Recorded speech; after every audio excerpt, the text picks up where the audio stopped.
Emerald Lake. It's me, Raven. Hi, hi, hi. Welcome in, everybody. Happy birthday, Andy. I hope it's been a great time. Um, yeah, but you were way too speedy. Oh, and I did hydrate when I saw it come in, but I had to do other prep, so I will say that I gave you that one there. Thank you. Woo! Thank you for the follow. I don't know how to see you. Welcome, welcome. Hi, hi, hi. Um, so I am going to be continuing my favorite fairy tales. All the stuff, like, I keep track of all the stories I read in my book because when I first started, I was just reading the fairy tales and a lot of them, like, doubled up. And I wanted to keep track of, like, should this be included or should it not? And I think I've got, oh, I've got like 10 pages now, but it's not all fairy tale stories. And some of them got little notations next to them because they use old fashioned terms that are not okay to say. And then some of them got notations because they were just completely unhinged or silly or they had a great moral or something like that. And so I started reading some of my favorites at the end of my subathon, my last stream.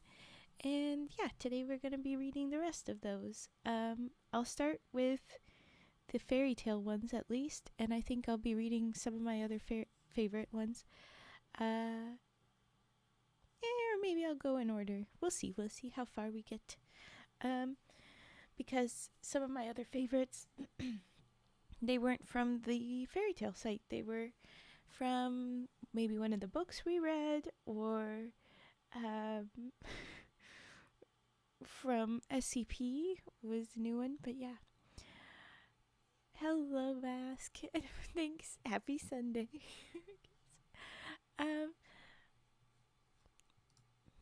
well, this is weird. Why is this not showing up on Twitch? Can you guys see me? You should see me. I think my Twitch is just being very weird today. It is definitely being very slow. Yep. So that's weird. Okay, I don't know what that was. Wait, Mask says nope. You can't see me? Oh, you little shit. Okay. I was having troubles, like, it didn't recognize that Fat made that redeem, so who can't see you? I don't know how to see you. But just tell me if there's something that's going on and I haven't noticed it, including redeems. Like, I'm a little nervous that it will be slow to recognize that.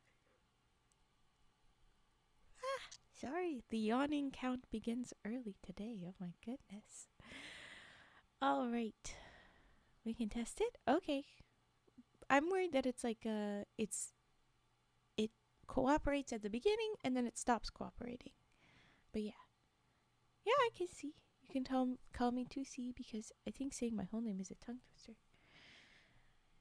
2C. That's an interesting nickname for that one. But yeah, okay. I might have chosen to say, hey, IDK, because you're I don't know. I usually start with whatever the beginning of the name is. But yeah, 2C. That one's cute. It's a fun choice. Okay.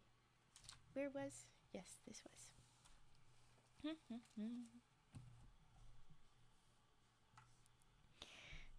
I just say C. Okay. Where is everything gonna go? That definitely wasn't important things falling. No, not at all. Ravens all discombobulated. My goodness. This is what I get for not spending time making sure everything was sorted again after my subathon. I did it all today in prep for this one, and of course I missed things. and was not quite on top of it. Okay, hold on. My model is so gonna do a head pop. What? What a headbutting. That's it. Oh, that was a cute headbutt with a little smile. That was cute. I just saw it as I just came back up. That was sweet. Okay. She looks happy. Okay. I think that's it. Alright. Chaos. Okay. Yes. I remember what I was supposed to do and I feel so bad, Andy. I was going to do a thing and I didn't remember it. So hopefully, if you can come in at the second stream tonight, I'll have a very small birthday thing. I wanted to start doing this, and I did not prepare enough. Because I remember you saying it in the subathon. And, or somebody said something about a birthday in the subathon. Anyway. And, yeah, I forgot. Oh. Other thing I forgot. Freaking heck, Raven, you're all a mess. Okay. Well, I will start with saying that the first thing we'll be doing is the story. Well, it's actually the story of Prince Ahmed and the fairy Paribanou. If I can pull it up. That was the next one in my list because we read. I didn't read the history of Dick Whittington. I should have done that one maybe, but the most fun version of that is like the first sentence. It gets less silly and fun just a little bit after, so it's like but the next one, yeah, exactly. And so the stories I did read were The Tale of the Youth Who Set Out to Learn What Fear Was, which is freaking ridiculous and hilarious and great. And then it was The White Cat, which just feels ridiculous, and I feel like I must have read it when I was a little bit more silly, because it wasn't that hilarious. But it was something. And then Prince Darling, which was just a very good message, and I felt very nice to have read it. But the next one is The Story of Prince Ahmed and the Fairy Paribanou. And so I'm excited to read this one again. I'm going to guess that this is a good message, not a laugh, laugh, laugh one. I need to keep track of all the most unhinged ones. If you ever remember one that was ridiculous, tell me. But they were quite a while back. So we're just reading the ones that I did manage to put a little scribble next to. So.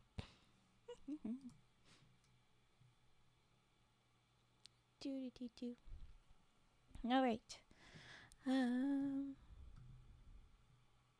Raven is disorganized. Raven made a flop.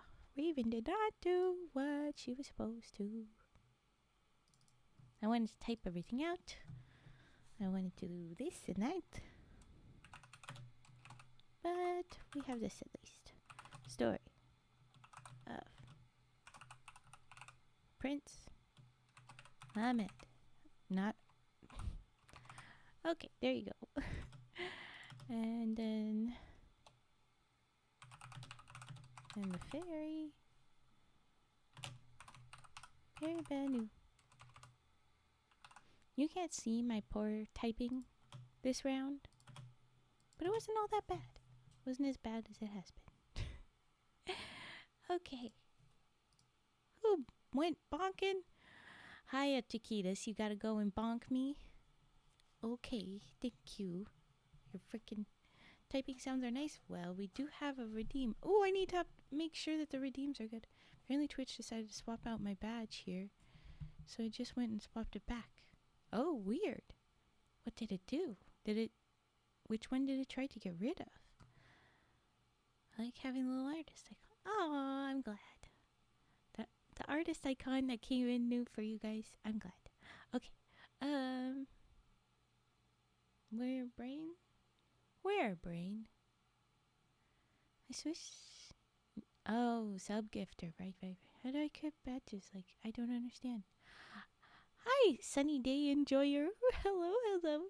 Um, Tusi, you earn them, and then you can make sure you show which one if you've got a bunch that are options. But it's in chat settings, as Fed is saying under chat identity.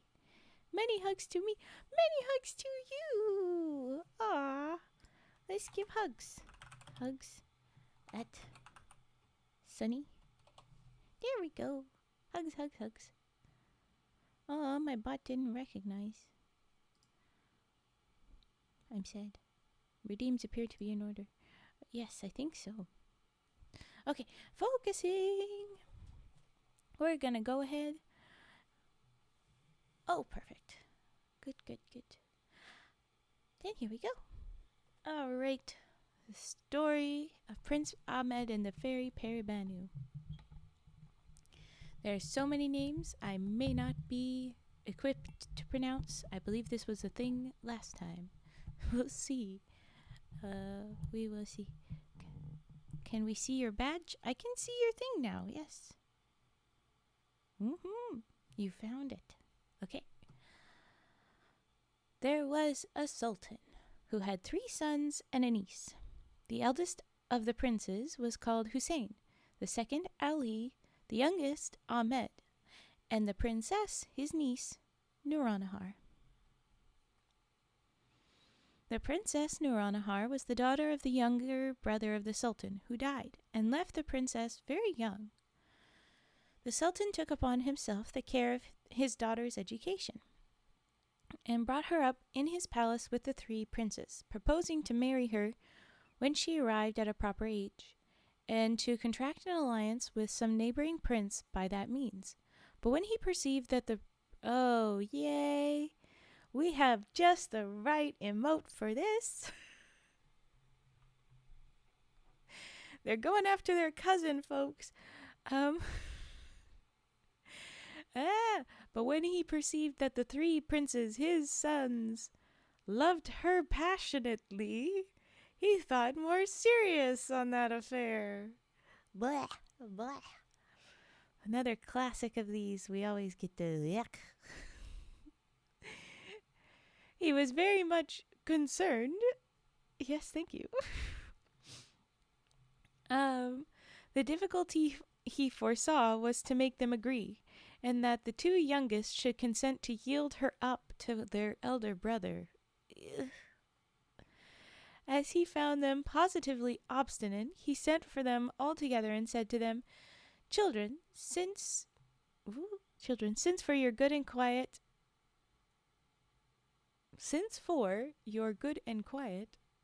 what? Anyway, I have not been able to persuade you no longer to aspire to the princess, your cousin. I think it would not be amiss if every one traveled separately into different countries, so that you might not meet each other. And, as you know, I am very curious and delight in everything that's singular. I remember laughing at that too, everything that's singular. I promise my niece in marriage to him that shall bring me the most extraordinary rarity. And for the purchase of the rarity,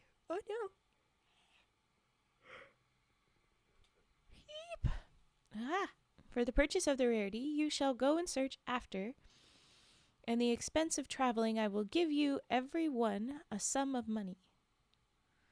The words feel very weird. I feel like translation had a heck of a time in this story. It feels just a little disjointed.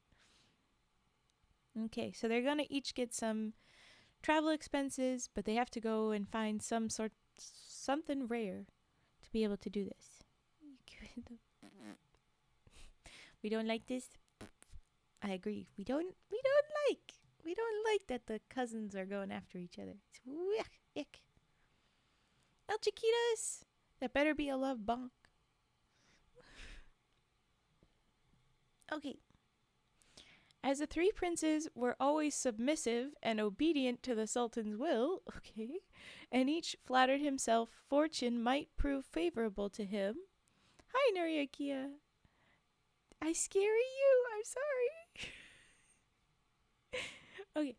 As fortune might prove favorable to him, they all consented to it. The Sultan paid them the money he promised them, and that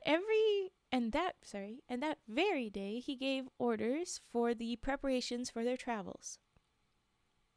Oh my goodness. And took their leave of the Sultan, that they might be the more ready to go the next morning. What? Did that sentence the way I think it should? The Sultan paid them the money he promised them, and that very day they gave orders for the preparations for their travels, and took their leave of the Sultan that they might be the more ready to go the next morning. Okay, well, all right, fine. Accordingly, they all set out at the same gate of the city, each dressed like a merchant, attended by an officer of confidence dressed like a slave, and well mounted and equipped. They went the first day's journey together, and lay all at an inn, where the road was divided into 3 different tracts.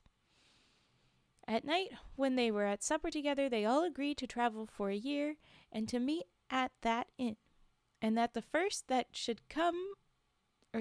came should wait for the last, that as they had all 3 taken their leave together of the Sultan, they might all return together. So this is feeling very much like the White Cat and other stories where, they're all going to leave and they're all going to come back together to do the big, oh my gosh, words fail me. All the fancy presentation, that's it, together. The next morning, by break of day, after they had embraced and wished each other good success, they mounted their horses and took each a different road. Hi, Amba. Hello, hello. Prince Hussein, the eldest brother, arrived at Biznagar, the capital of the kingdom of that name, and the residence of its king. He went and lodged at a khan appointed for foreign merchants, and having learned that there were 4 principal divisions where merchants... Oh my God. Okay, folks, I don't know what it is. I cannot stop yawning. I'm losing my mind. We're just going to have to live with that. That's... Jeez. The yawn count today will be concerning. Okay. He said that he learned there were 4 principal divisions where merchants of all sorts sold their commodities and kept shops, and in the midst of which stood the castle, or rather the king's palace. He went to one of these divisions the next day. Prince Hussein could not view this division without admiration. It was large and divided into several streets, all vaulted and shaded from the sun, and very light too. The shops were all of a size, and all that dealt in the same sort of goods lived in one street. They were all of a size. Yes, everything that existed had a size. What? Okay. They lived in one street, as also the handicraftsmen who kept their shops in the smaller streets. So they all kind of kept to the same areas. Cool. Yeah, okay. The multitude of shops stocked with all sorts of merchandise, as the finest linens from several parts of India, some painted in the most lively colors and representing beasts, trees and flowers, silks and brocades from Persia, China, and other places, porcelain both from Japan and China, and tapestries, surprised him so much that he knew not how to believe his own eyes. But when he came to the goldsmiths and jewelers, he was in a kind of ecstasy to behold such prodigious quantities of wrought gold and silver, and was dazzled by the luster of pearls, diamonds, rubies, emeralds, and other jewels exposed to sale. Another thing Prince Hussein particularly admired was the great number of rose sellers who crowded the streets. For the Indians are so great lovers of that flower that no one will stir without a nosegay. Such a funny name. Such a funny name for flowers, a nosegay. Hi, Jamaican uncle. No one will stir without a nosegay in his hand. Oh, no. The yawns be too much today. Or garland in his head. On his head. There you go. And the merchants keep them in pots in their shops, that the air is perfectly perfumed. May I interrupt to ask, why the hell are we following Prince Hussein? This is about Prince Ahmed. What are we doing? Can we skip to the good part? Does Prince Hussein do anything important? I don't know why we need to know all about the very specific merchants and his story. It feels pointless. Oh my gosh, this is why this story is so long. Oh goodness. Okay, we're definitely gonna have to break in the middle of this one. It is very long. Okay. After Prince Hussein had run through that division street by street, his thoughts fully employed on the riches he had seen, he was very much tired, which a merchant, perceiving, civilly invited him to sit down in his shop, and he accepted. But had he not but had not been sat down long before he saw a crier pass by with a piece of tapestry on his arm, about 6 feet square, and cried at 30 purses. Oh, goodness! Okay, I'm really losing it. So we've got a fancy tapestry, 6 by 6 feet, and it costs 30 purses to buy. The prince called to the crier and asked to see the tapestry, which seemed to him to be valued at an exorbitant price, not only for the size of it, but the meanness of the stuff. When he had examined it well, he told the crier that he could not comprehend how so small a piece of tapestry and so indifferent appearance could be set at so high a price. The crier, who took him for a merchant, replied, "If this price seems so extravagant to you, your amazement will be greater when I tell you I have orders to raise it to 40 purses, and not to part with it under." "Certainly," answered Prince Hussein, "it must have something very extraordinary in it which I know nothing of." "You have guessed it, sir," replied the crier, "and will own it when you come to know that whoever sits on this piece of tapestry may be transported in an instant wherever he desires to be, without being stopped by any obstacle." "Ah, it's a magic carpet. Ah, okay, we found it." At this discourse of the crier, the Prince of the Indies, considering that the principal motive of his travel was to carry the Sultan, his father, home some singular rarity, thought that he could not meet with any which would give him more satisfaction. "If the tapestry," said he to the crier, "has the virtue you assign it, I shall not think 40 purses too much, but shall make you a present besides." "Sir," replied the crier, "I have told you the truth, and it is an easy matter to convince you of it, as soon you will have made the bargain for 40 purses, on condition I show you the experiment. But, as I suppose you have not so much about you, and to receive them I must go with you to your khan, where you lodge, with the leave of the master of the shop, we will go into the back shop, and I will spread the tapestry, and when we have both sat down, and you have formed the wish to be transported into your apartment of the khan, if we are not transported thither, it shall be no bargain, and you shall be at your liberty. As to your present, though I am paid for my trouble by the seller, I shall receive it as a favor, and be very much obliged to you, and thankful." "Alrighty, Cage. No worries. You don't have to worry about it. You don't have to push yourself. Enjoy the stuff you got to do. Okay." Oh, there we go. On the credit of the crier, the prince accepted the conditions and concluded the bargain, and having got the master's leave, they went into his back shop. They both sat down on it, and as soon as the prince formed his wish to be transported into his apartment at the khan, he presently found himself and the crier there, and as he wanted not a more sufficient proof of the virtue of tapestry, he counted the crier out 40 pieces of gold and gave him 20 pieces for himself. In this manner Prince Hussein became the possessor of the tapestry, and was overjoyed that at his arrival at Biznagar he had found so rare a piece, which he never disputed would gain him the hand of Nouronihar. In short, he looked upon it as an impossible thing for the princes, his younger brothers, to meet with anything to be compared with it. It was in his power, by sitting on his tapestry, to be at the place of meeting that very day, but as he was obligated to stay there for his brothers, as they had agreed, and as he was curious to see the king of Biznagar and his court, and to inform himself On the strength, laws, customs, and religion of the kingdom, he chose to make a longer abode there and to spend some months in satisfying his curiosity. Okay, so he's just hanging out. I was outside way too much today, so I'm just trying to relax and cool off. Oh, definitely. Everybody should be taking care of themselves. It's record heats around the world. Awful thing to be thinking about. So all of you should be looking after yourself, being careful with your health and all the likes. So please do stay safe with the heat out there. Be careful.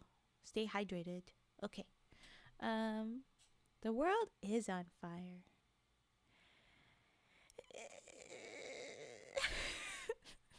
I'm gonna go back to fairy tales and a world that was cold. Oh, the only two places in my apartment where I can get the AC to blow directly on me are in passageway from the living room to the kitchen and in the bathroom. Ah, yes. I has only one with fan. But I don't always need it. We'll see. Where was? Right. So, Prince Hussein might have made a longer abode in the kingdom and court of Biznagar, but he was so eager to be nearer the princes that, spreading the tapestry, he and the officer he had brought with him sat down. What about the horse they rode on? Because I gotta wonder about the poor horse. I guess was a gift to somebody else? I don't know. And as soon as he had formed his wish, were transported to the inn at which he and his brothers were to meet, and where he passed for a merchant till they came. So that was all Prince Hussein's story. He went out. He was at the market in Biznagar. He got the carpet. He stuck around for a little bit, and he could have stayed longer, but he was a little nervous, so he went straight back to the inn, and now he's waiting. Meanwhile, Prince Ali, Prince Hussein's second brother, who designed to travel into Persia, took the road, having 3 days after he parted with his brothers, joined a caravan, and after 4 days' travel, arrived at Shiraz, which was the capital of the kingdom of Persia. Here he passed for a jeweler. The next morning, Prince Ali, who traveled only for his pleasure, and had brought nothing but just necessities along with him, after he had dressed himself, took a walk into that part of the town which they at Shiraz called the Bezestein. Not sure. Oh, there's one in my room and the living room, but my PC is in the room. We have a very old and open layout apartment, so the ACs don't carry well. Well then, good luck. I hope you feel cooled down very soon. Okay, so he's at the thing. Among all the criers who passed backward and forward with several sorts of goods offering to sell them, he was not a little surprised to see one who held an ivory telescope in his hand of about a foot in length and the thickness of a man's thumb. Hold on.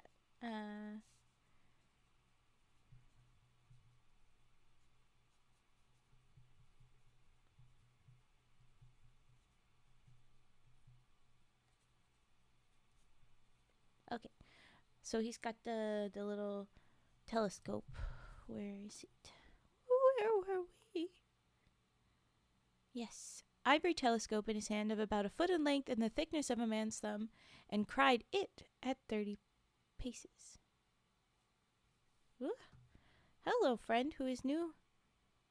I don't think we have Velgor in here right now as far as I'm aware. Are you looking for Velgor? We'd love to have him more, but, no, I don't think is here. Good luck finding. Okay. Right, it's another spooky thing. Busy man, that Velgor, it's true. It's another impressive thing at 30 purses price. So let's see. At first he thought the crier mad, and to inform himself went to a shop and said to the merchant who stood at the door, "Pray, sir, is not that man," pointing to the crier, who cried the ivory perspective glass at 30 purses, "mad? If he is not, I am very much deceived." "Indeed, sir," answered the merchant, he was in his right senses yesterday. I can assure you he is one of the ablest criers we have. Ablest? one time when that word meant very different. I typically use it. He was the most able. That's what we're saying. We have, and the most employed of any when anything valuable is to be sold. And if he cries the ivory perspective glass at 30 purses, it must be worth as much or more on some account or other. He will come by presently, and we will call him, and you shall be satisfied. In the meantime, sit down on my sofa and rest yourself. You would think this merchant would be like, yeah, don't worry about him. Come see my stuff. My stuff's better. But no, he's like, oh yeah, that dude. Hang out. Go. Don't worry about it. Just chill. I like this guy. Okay. Yeah, est, not ist. A blessed. But it in my words, it sounds like the blankest is the blankest. It doesn't sound much different. So when I say it, it sounds like able-ist, even though it's able-lest. I'm emphasizing now, but like it comes out the same, okay? All right.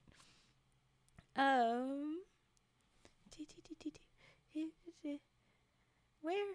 Oh yes. Prince Ali accepted the merchant's obliging offer, and presently afterward the crier passed by.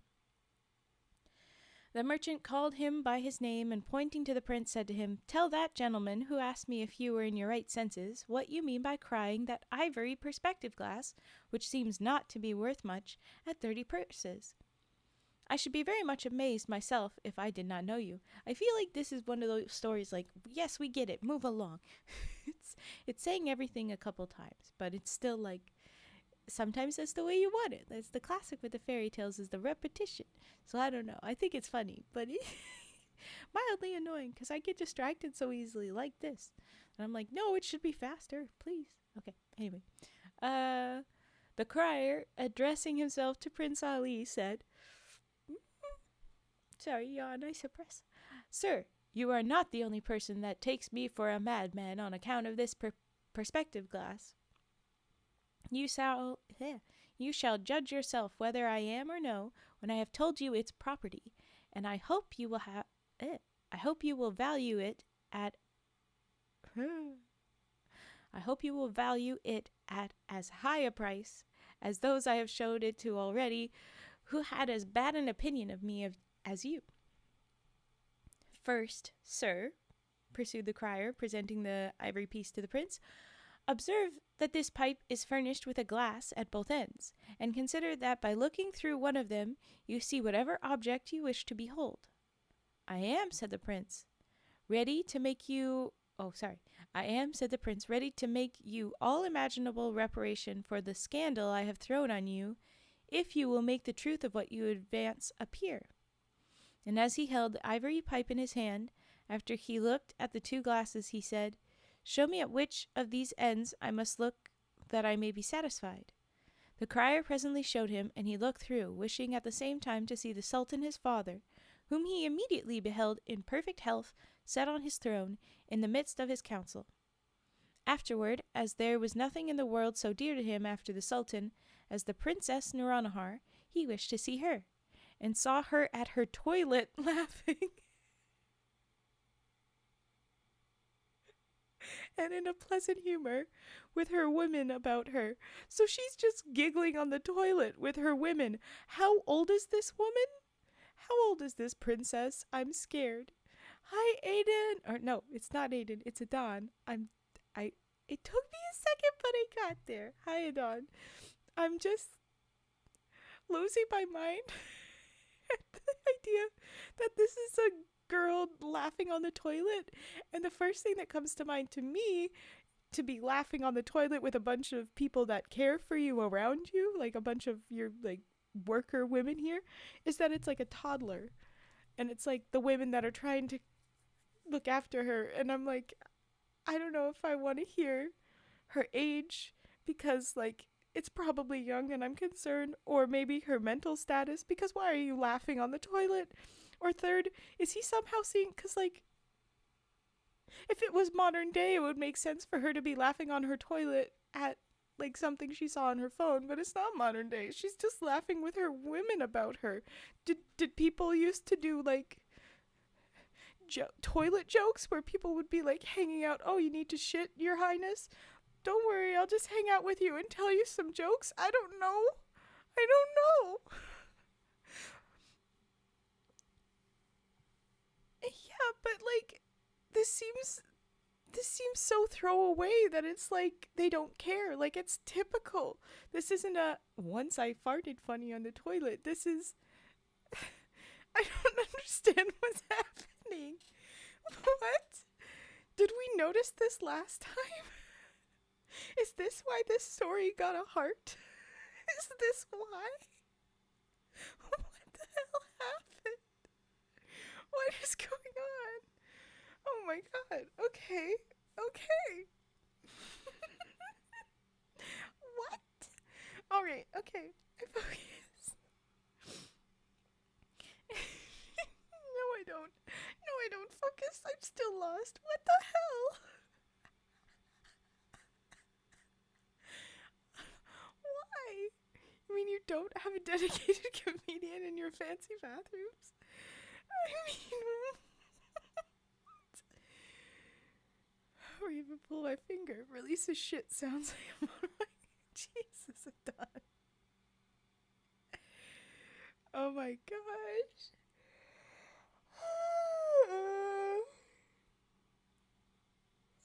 That laugh, sigh, yawn combo there. I've reset. Okay. Okay.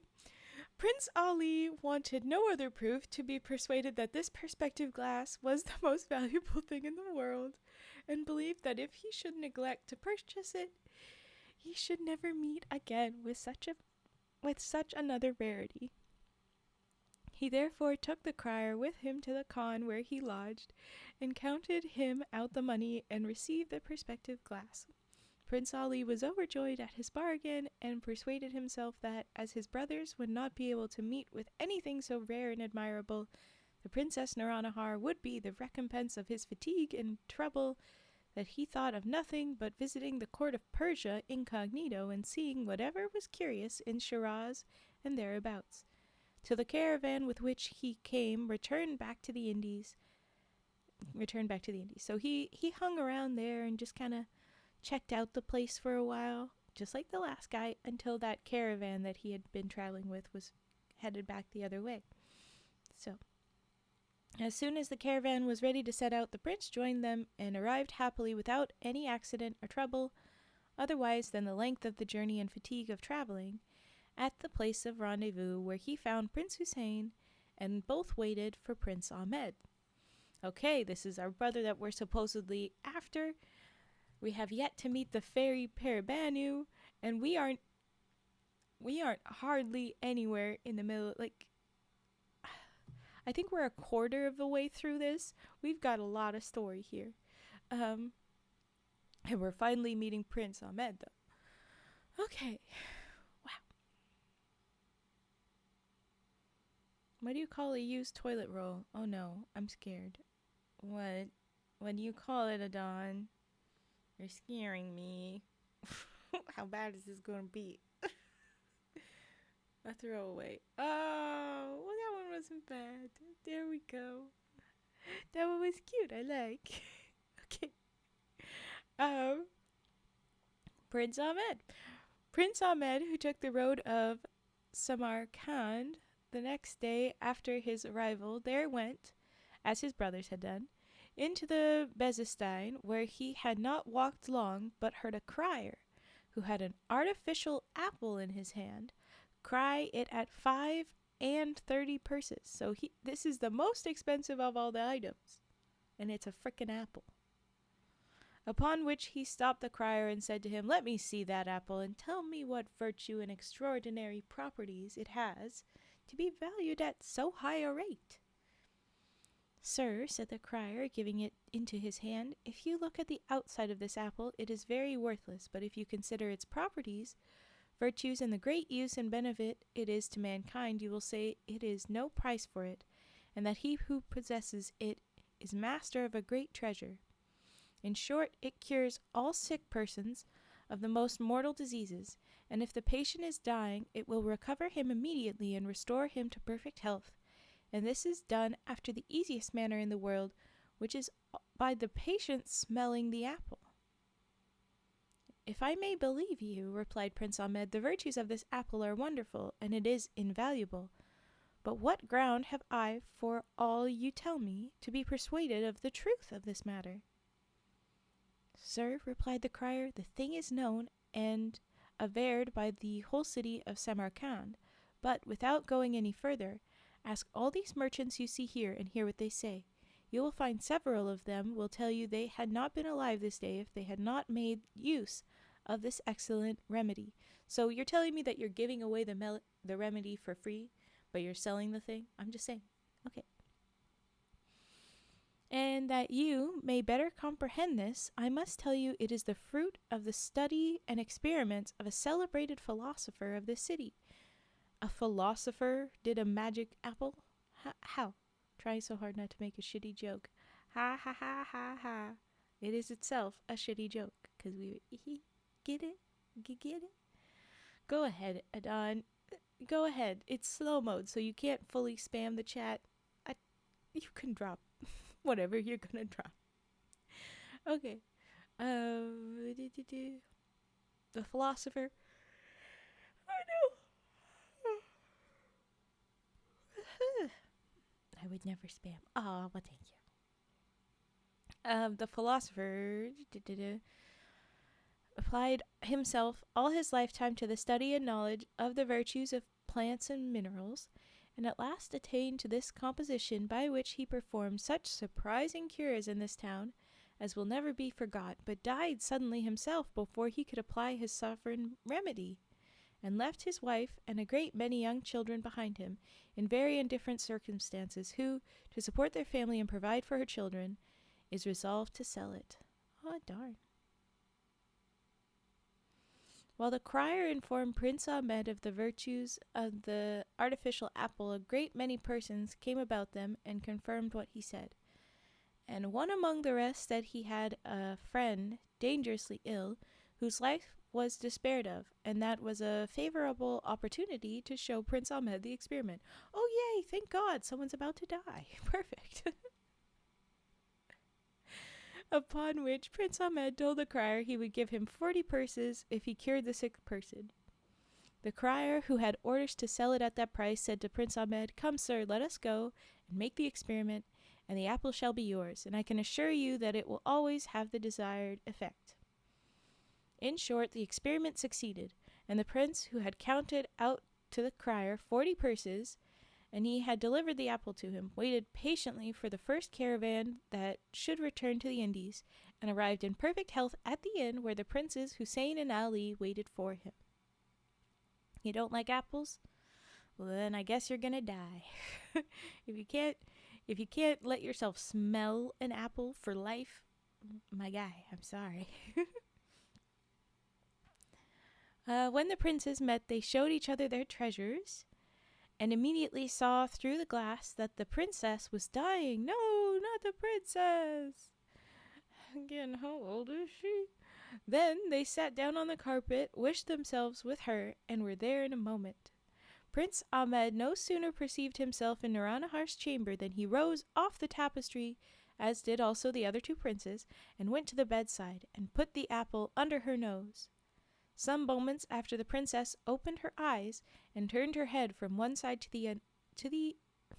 another, not to the another. Anyway, jeez, could have gave me KFC. I don't think that would have worked. I think the princess isn't old enough to buy an energy drink. Honestly, I wouldn't be surprised.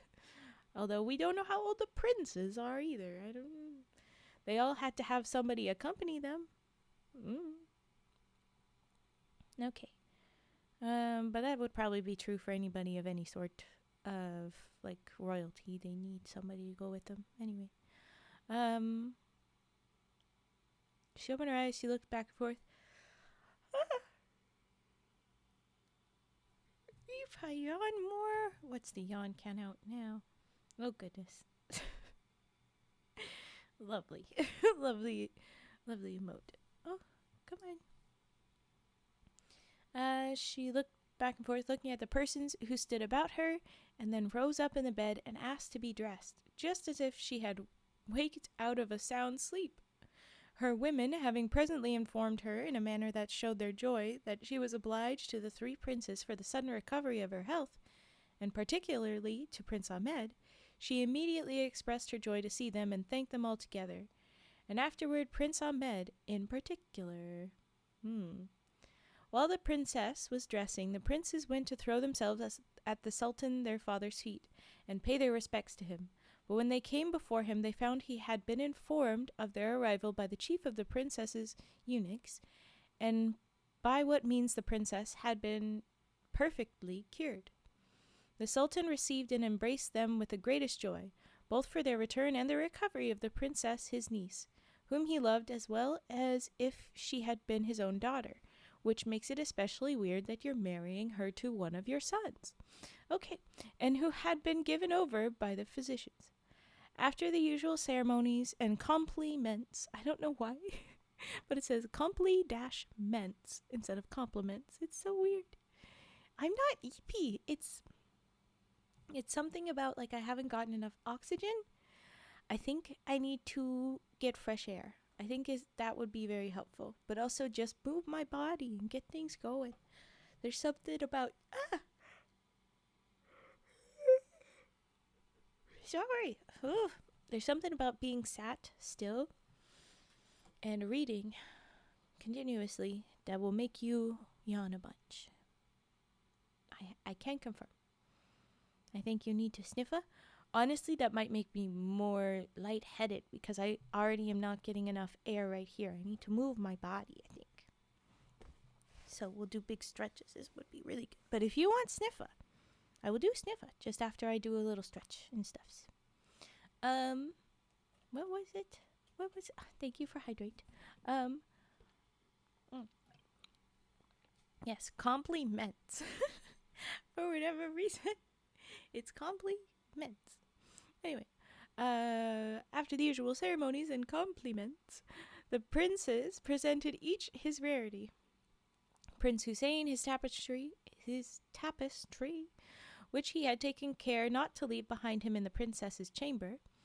Prince Ali his ivory perspective glass, and Prince Ahmed his artificial apple. Oh wait, it's not even a real apple? Is it like a plastic apple? Anyway, okay. And after each had commended their present, when they put it into the Sultan's hands, they begged of him to pronounce their fate and declare of which of them he would give the Princess Nuranahar for a wife, according to his promise. So none of them get to keep their cool trinkets. The Sultan keeps them all. By that process, does the Sultan not have the... I don't want to say it. Does the Sultan not have the honor of having the little girl now? I don't like it. But, yeah, this story is very confusing. I don't know. I don't know. But okay. So he's gonna take those in. He's gonna pick the prince to have the wife. What's the bargain the king struck? So gross. Hello again. Hello. The Sultan is asking for something singular, something very unique, and these princes are trying to give him whatever is the best gift in order to earn their cousin as a wife. Oh, there's a chapter 2. I think I will break at chapter 2 is what we will do, I see, which isn't that far. Okay. The Sultan of the Indies, having heard without interrupting them all that the princes could represent further about their rarities, and being well informed of what had happened in relation to the Princess Nuranahar's cure, remained some time silent, as if he were thinking on what answer he should make. Not that he is, but that it's as if he were thinking. Uncomfy? Okay. At last he broke the silence and said to them, I would declare for one of you children with a great deal of pleasure if I could do it with justice, but consider whether I can do it or no.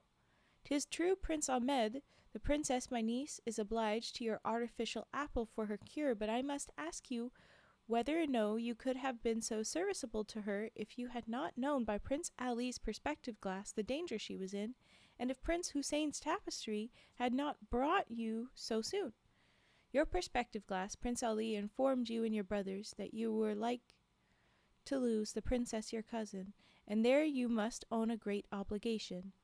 You must also grant that the knowledge would have been of no service without the artificial apple and the tapestry. And lastly, Prince Hussein, the princess would be very ungrateful if she should not show her acknowledgment of the service of your tapestry, which was so necessary a means toward her cure.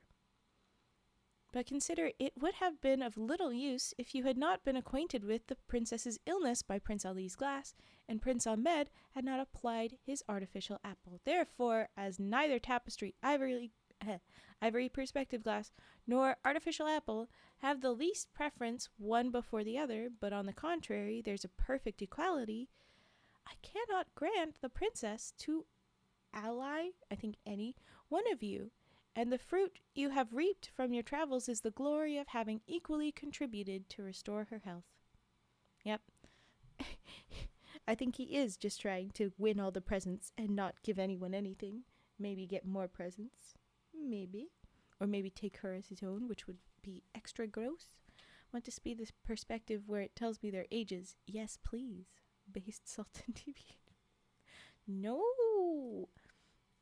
He could be being creepy. Okay. What are the presents? The presents were the glass, the tapestry, and the apple, which he just laid out. Okay. If all this be true, added the Sultan, you see that I must have recourse to other means to determine certainly in the choice I ought to make among you, and that as there is time enough between this and night, I'll do it today. Go and get each of you a bow and arrow, and repair to the great plain where they exercise horses. I'll soon come to you and declare I will give the Princess Nuranahar to him that shoots the farthest. Okay. So we've gone from a test of, like, who can find the coolest thing, not a very great base to get a wife, but okay, to a test of shooting ability, not even who can hit a target. So I guess it's just a strength at pulling back a bow. I don't know. To me, a present would be VTubers. Aw. Wait, is he also being creepy toward his daughter? He might be. I don't know why he's not just giving it out. I think he's just, being his little, I need it to be fair. But the way that it said that it was as if he was thinking instead of because he is thinking, you could interpret that there could possibly be some about him. But it also could be very, very good, clean, good-natured Sultan. We can't tell. Literally a pissing contest with it, but with arrows. Exactly. Coolest thing I found is right. Well, thank you, Adon. Maybe they worded it wrong. I'm assuming it's a mistranslation. But it's still how it's gonna be interpreted, this version of it. But okay, here we go. So he said that we're gonna do that. The three princes had nothing to say against the decision of the Sultan. When they were out of his presence, they each provided themselves with a bow and arrow, which they delivered to one of their officers, and went to the plain appointed, followed by a great concourse of people. The Sultan did not make them wait long for him, and as soon as he arrived, Prince Hussein, as the eldest, took his bow and arrow and shot first. Prince Ali shot next, and much beyond him, and Prince Ahmed last of all. But it so happened that nobody could see where his arrow fell. I do remember this. I remember this happening. I don't know if we ever got conclusion on Nuranahar, but I remember Prince Ahmed goes off on a whole completely secondary story. It's gonna be fun. Oh, you want me to... Okay. Beluga? Beluga. There's your little trigger word. Beluga. Okay. No one saw where Prince Ahmed's arrow fell, and notwithstanding all the diligence that was used by himself and everybody else, it was not to be found far or near. And though it was believed that he shot the farthest, and that he therefore deserved the Princess Nuranahar, it was, however, necessary that his arrow should be found to make the matter more evident and certain. and notwithstanding his remonstrance, very long sentences, the Sultan judged in favor of Prince Ali and gave orders for preparations to be made for the wedding, which was celebrated a few days after with great magnificence. So, you probably shot farthest, dude, but we have no proof, so too bad, so sad. Next guy. Prince Hussein would not honor the feast with his presence. In short, his grief was so violent and insurmountable that he felt that he left the court and renounced all right of succession to the crown to turn hermit. Foul ball. Foul arrow. So Prince Hussein the eldest threw a hissy fit and gave up on everything because how dare he not get the lady.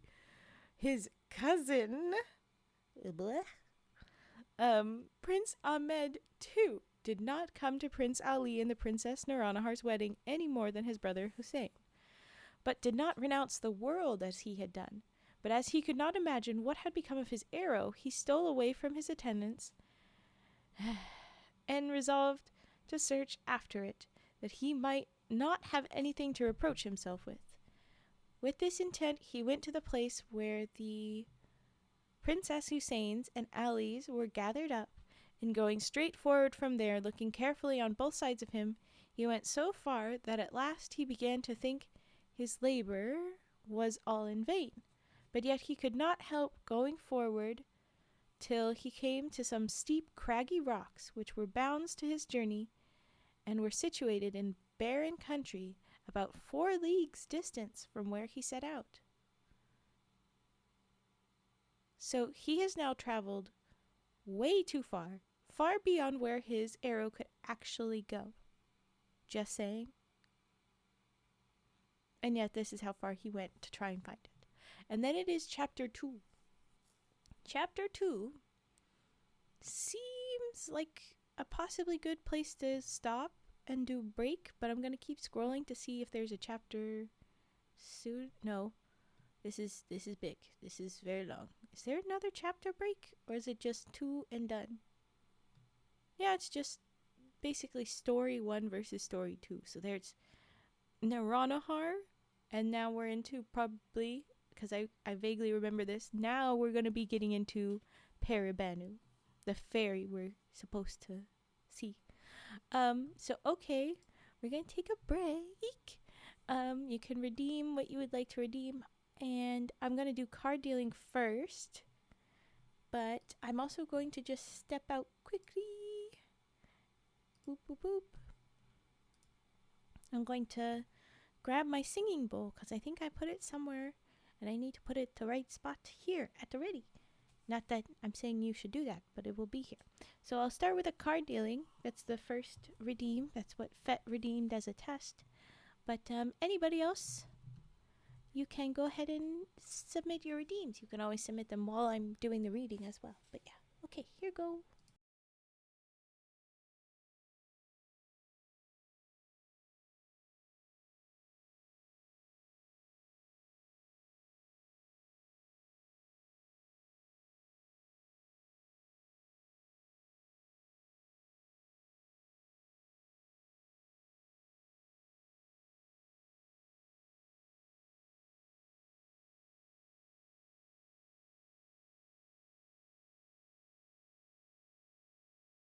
Huzzah! I return. Okay, so who has any other redeems? You can go ahead and drop them. I have cards to do. Let's pull those up. Oh, come on, Dingy. Dingies need to cooperate.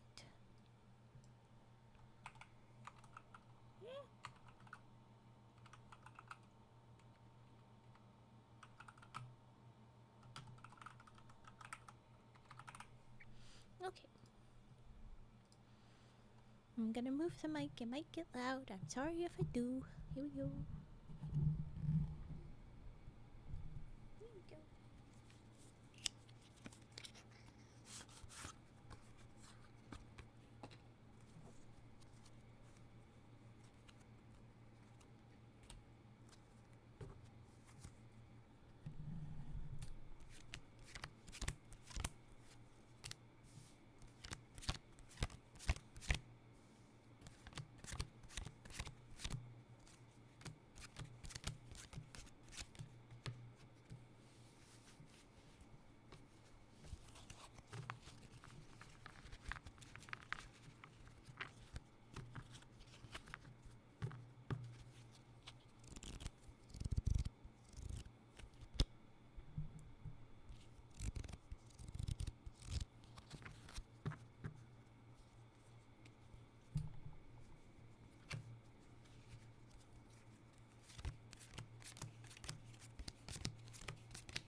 Alright, there was our card dealing. I haven't seen anything else for a minute, so I'm reloading my Twitch. I'm wondering if it's being just slow right now. But if there's nothing else, then we're gonna pick right back up into the story. Yeah, looks like we're just gonna go back into the story unless you have redeems. I'll give you another second while I hydrate and stretch.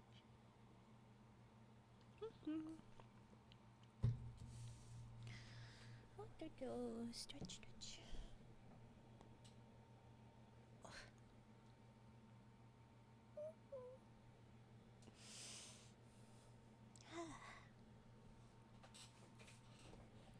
Oh, you don't have points? Okay, Adon, what do you want? I don't worry about points. What would you like to redeem? If you could do one redeem.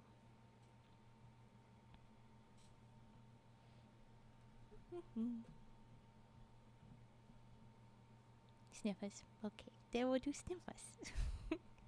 It's no problem. Okay. Okay, here we go. We're gonna do some sniffs. Brace yourself.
Nami is very cute.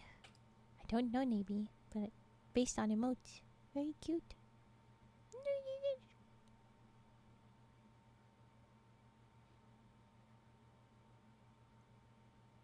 Is Nami the beluga? Is that with the tail? I see the tail swinging in the back of the little Dancy. Is that our little whale friend?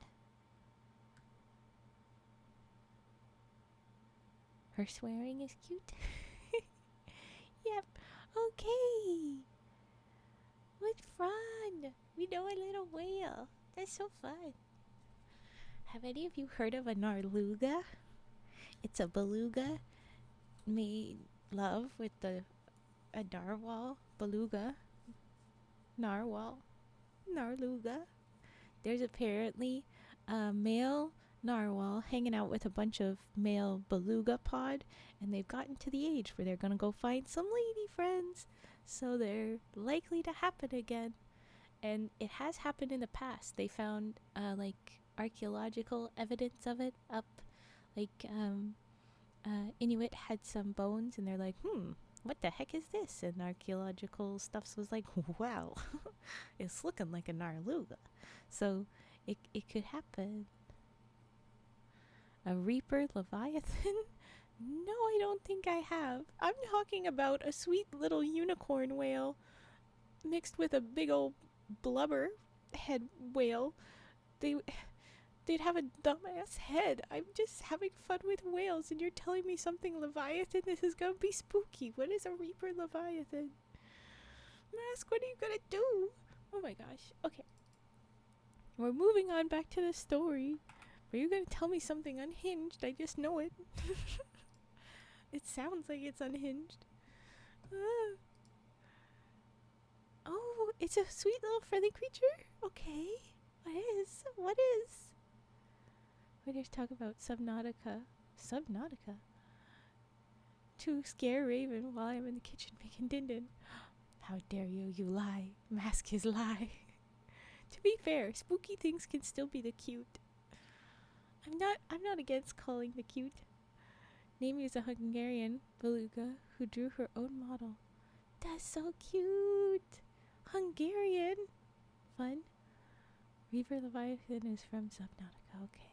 Yes, but it's still not cute. Fair. Fair. Fair. Reaver is cute.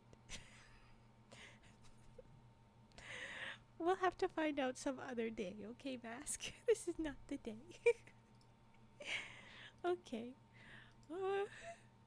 Bee eyes and a butt chin. Okay. Anything else? Anything more concerning?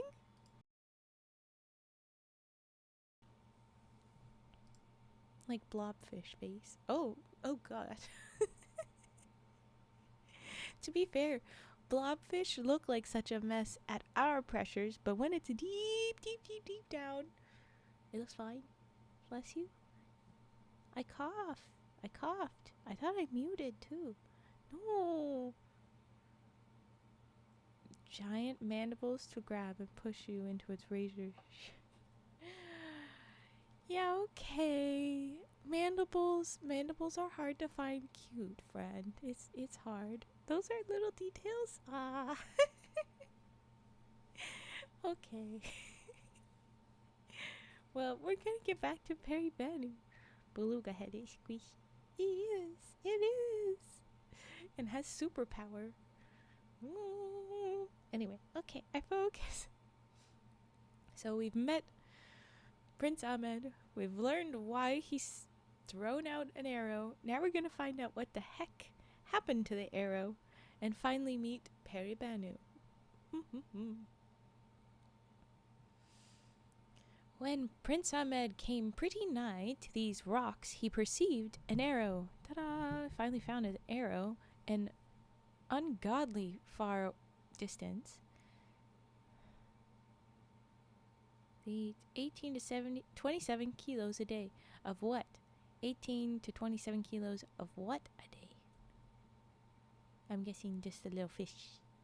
Various little fish. But anyway, okay. He found the arrow, which he gathered up, looked earnestly at it, and was in the greatest astonishment to find it was the same he shot away.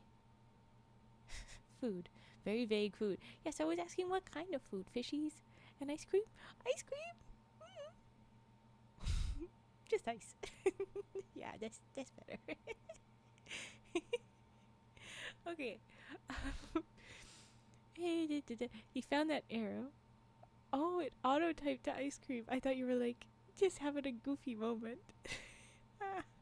Either way. Okay. Maybe like the fish and the ice make a weird fish ice cream? Maybe? We should make some fish ice cream for some belugas at a zoo. We should do that. Or we should make sure somebody else does that. Okay. Certainly, he said to himself, neither I nor any man living could shoot an arrow so far. And finding it laid flat, not sticking into the ground, he judged that it rebounded against the rock. So it went even further, but then shot backwards. There must be some mystery in this, he said to himself again, and it may be advantageous to me, perhaps fortune, to make me amends for depriving me of what I thought the greatest happiness, may have reserved a greater blessing for my comfort. Wow, you've already found an explanation this fast? Dude, as far as we know, you're just in a desert now somewhere with a rock and an arrow. That's all we know. What are you doing? Okay. As these rocks were full of caves, and some of those caves were deep, the prince entered into one, and looking about, cast his eyes on an iron door which seemed to have no lock, but he feared it was fastened. However, thrusting against it, it opened, and discovered an easy descent, but no steps, which he walked down with his arrow in his hand, so it was wheelchair accessible. Oh, lovely. At first he thought he was going into a dark, obscure place, but presently a quite different light succeeded that which he came out of, and entering into a large, spacious place, at about 50 or 60 paces distant, he perceived a magnificent palace, which he had not then time enough to look at. At the same time, a lady of majestic port and air advanced as far as the porch, attended by a large troop of ladies so finely dressed and beautiful that it was difficult to distinguish which was the mistress. Okay, see you soon, do. As soon as Prince Ahmed perceived the lady, he made all imaginable haste to go and pay his respects, and the lady, on her part, seeing him coming, prevented him from addressing his discourse to her first, but said to him, "Come nearer, Prince Ahmed, you are welcome." She knows your name. It was no small surprise to the prince to hear himself named in a place he had never heard of, though so nigh to his father's capital, and he could not comprehend now how he should be known to a lady who was a stranger to him.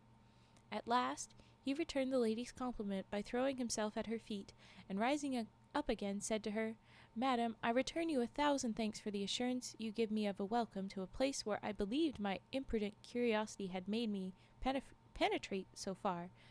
But, madam, may I, without being guilty of ill manners, dare to ask you by what adventure you know me, and how you, who live in the same neighborhood with me, should be so great a stranger to me?"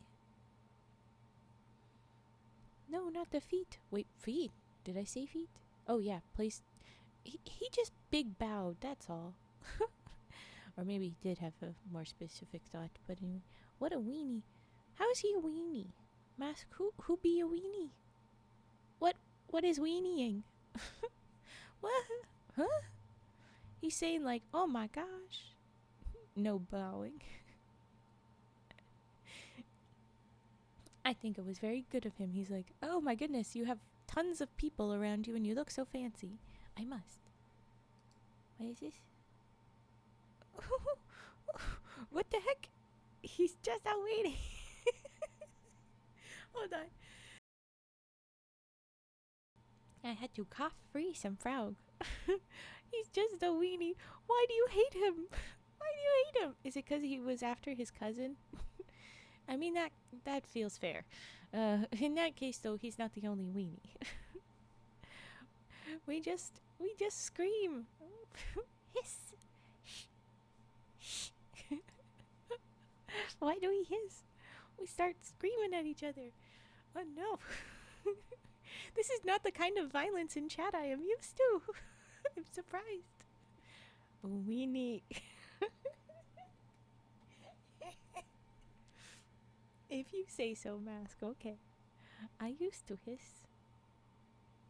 Oh, so you're not hissing now? Or you are used to the hissing as violence? Because we are used to bonking and slapping. No bowing or free hand holding, weenie. Ah. Because he's doing too much too soon, is that it? Ah, okay. I roll R now.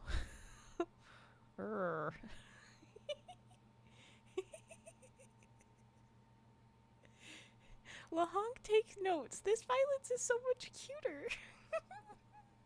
He's so cute. Don't touch Whammon. I don't think he's touched her yet. I don't think. Making notes of this behavior from Mask for in my stream.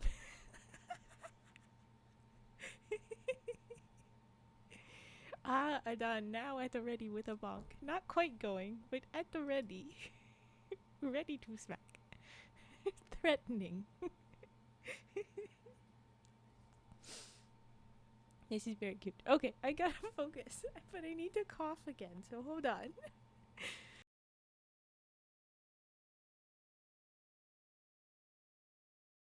Okay. I did a small scream that you didn't hear, but I was like, ah! The coughing. Okay. He's like, "Why the heck don't I know you? Fair lady, you are lovely. You live so close to me, but also you know my name? What the hell is happening?" He is very confused. It says pause. It says cup. But the shaking. Why are we shaking? This is a very cute emote, but I'm like, what is it used for? What is this? He has L Riz. We'll see how well his Riz work. Okay, I've only read what he said. We have not heard her response at all. Okay, so he says, how do I know you? Know you? And then she says, "Here we go." Oh, shaky, shaky, shaky, shaky, shaky, shaky. Ah, okay. So it's used like he's doing the shake, and then he's like, "Oh," and then I shake more. Okay, I like it. It's cute. I do. This is not something I've ever heard of. It's cute. I want to know the impetus for this. But anyway, okay. Oh, aggressive shaky. Oh, goodness. The detail of the little pink juice coming out. Oh, my goodness. Intense. He's a good little bartender. Oh, my God. It goes boom. Oh, no. Oh, no. Ah! Oh, that's a very different shaky. Stop shaking the Kabu. So the poor little axolotl looks in trouble. Don't shake him. Oh no, shaking baby. Oh, Fufu lost. Oh God. Put that poor squirrel down. It's the chubby little cheeks. It looks... I don't know how to describe what it looks, but it's a lot. Stop! Hype from Cage. Yes, yes, yes. We need a hype. I need to check in. Pudgy Tater. Pudgy Tater has to pick an emote after the sub. I need to bug Pudgy Tater. Boo Boo Tail. Bluena Tail. Skunky Tail. Look at this little skunky tail. Okay. The only shake I have, just imagine he's yelling, "Stop!" Oh, yes. I can see that. Yes. Erase the hype part and just say, "Stop!" Yes. Angry shake. Very different from the little foo-foo shaky.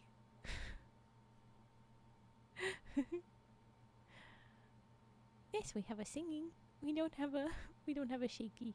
What do we have of the movement stuffs that is not, it's not a emote but is a little movement stuff? We have a bounce, we have a dance, and we have the wow, but that's about it. And the zoom. Okay, I get distracted. I need to focus. Oh my gosh. Okay, Raven cannot focus. This is just fact. We might only get through this singular story today. This is a problem. Okay. Okay, so he's like, "What the? How are we strangers? But also, how do you know my name?" "Prince," said the lady, "let us go into the hall. There I will gratify you in your request." So I don't think he has El Riz. Looks like he got good Riz. It worked. Or rather, at the very least, she already wanted to hang out. Oh wow. Oh wow. Look at your eyes. Smuggle guy.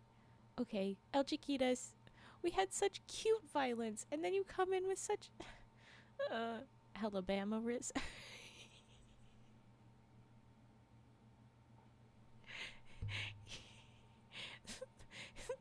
Little bit. Oh, my model did that. I fell out of frame. Fester says, "Police. Police." Ah.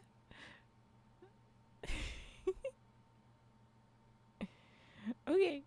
Oh my gosh. Guns. Video. Adon is ready to film. Oh no. No. El Chiquitas has a point. Take love, Raven. Love. I see you bonk me. I take your love. Put away the gun. Damn it. Oh, Adon. Check out our popcorn. I'm so proud of my popcorn. Look at my little popcorn. 55 fet. That is absurd. That is incorrect. Ah, look at the little murder frog. Look at the murder frog. I'm so proud of my little guy because he does the chomp chomp chomp. Chomp chomp chomp. Chomp chomp chomp. He's cute. I work hard. He's cute. Okay, stop being distracted, Raven. You dropped someone else's money emote in here when it's not money emote time? How dare. But that is very cute. It's the fanning with the money. That's a great touch. That's a great touch. Okay. After these words, the lady led Prince Ahmed into the hall. I'm trying, El Chiquitos, I'm trying. Ah. Oh yes, and the big bag of money. That one was very cute. That was very cute. At first I thought it was a wheel of cheese. 'Tis a money bag. Okay. So she leads him into the hall. Then she sat down on a sofa, and when the prince, by her entreaty, had done the same, she said, "You are surprised, you say, that I should know you, and not be known by you. But you will be no longer surprised when I inform you who I am. You are undoubtedly sensible that your religion teaches you to believe that the world is inhabited by genies as well as men. I am the daughter of one of the most powerful and distinguished genies, and my name is Paribanou. The only thing that I have to add is that you seem to me worthy of a more happy fate than that of possessing the Princess Nouronihar, and that you might attain to it. I was present when you drew your arrow, and foresaw it would not go beyond Prince Hussein's. I took it in the air and gave it the necessary motion to strike against the rocks near which you found it. So he was going to absolutely be the worst in the arrow contest. He was only going to make it a little ways before the eldest and before the second eldest, who the second eldest did get the princess. He was going to totally flop, and this fairy said, "I'll make sure you do really well," but it was too well. Anyway, okay. Drew foresaw would not go. She gave it the motion to strike the rocks near which you found it, and I tell you that it lies in your power to make use of the favorable opportunity which presents itself to make you happy. Do it be the Alabama Rizzy? It might be. Look at all those loves. Those are so cute loves. Look at all these cuties. Everybody's got such cute little modes. Oh, okay.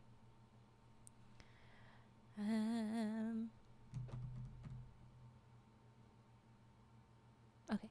As the fairy Paribanou pronounced these last words with a different tone and looked at the same time tenderly upon Prince Ahmed with a modest blush on her cheeks, it was no hard matter for the prince to comprehend what happiness she meant.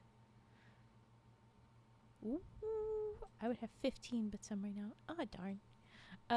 So she's saying the happiness is with me, but she's not saying it outright. The prince is picking up on what she's laying down, though. He's figuring it out.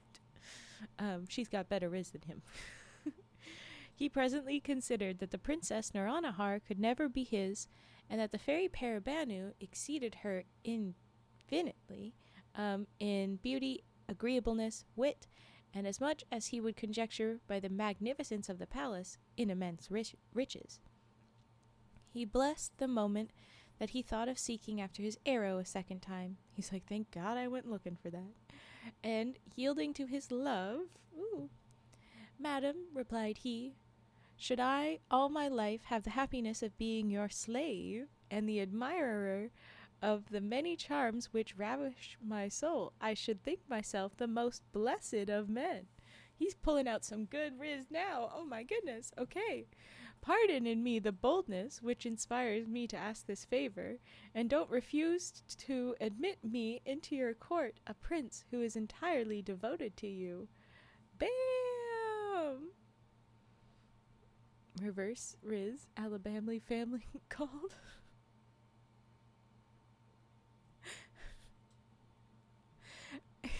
He's a weenie. Why do you call him a weenie?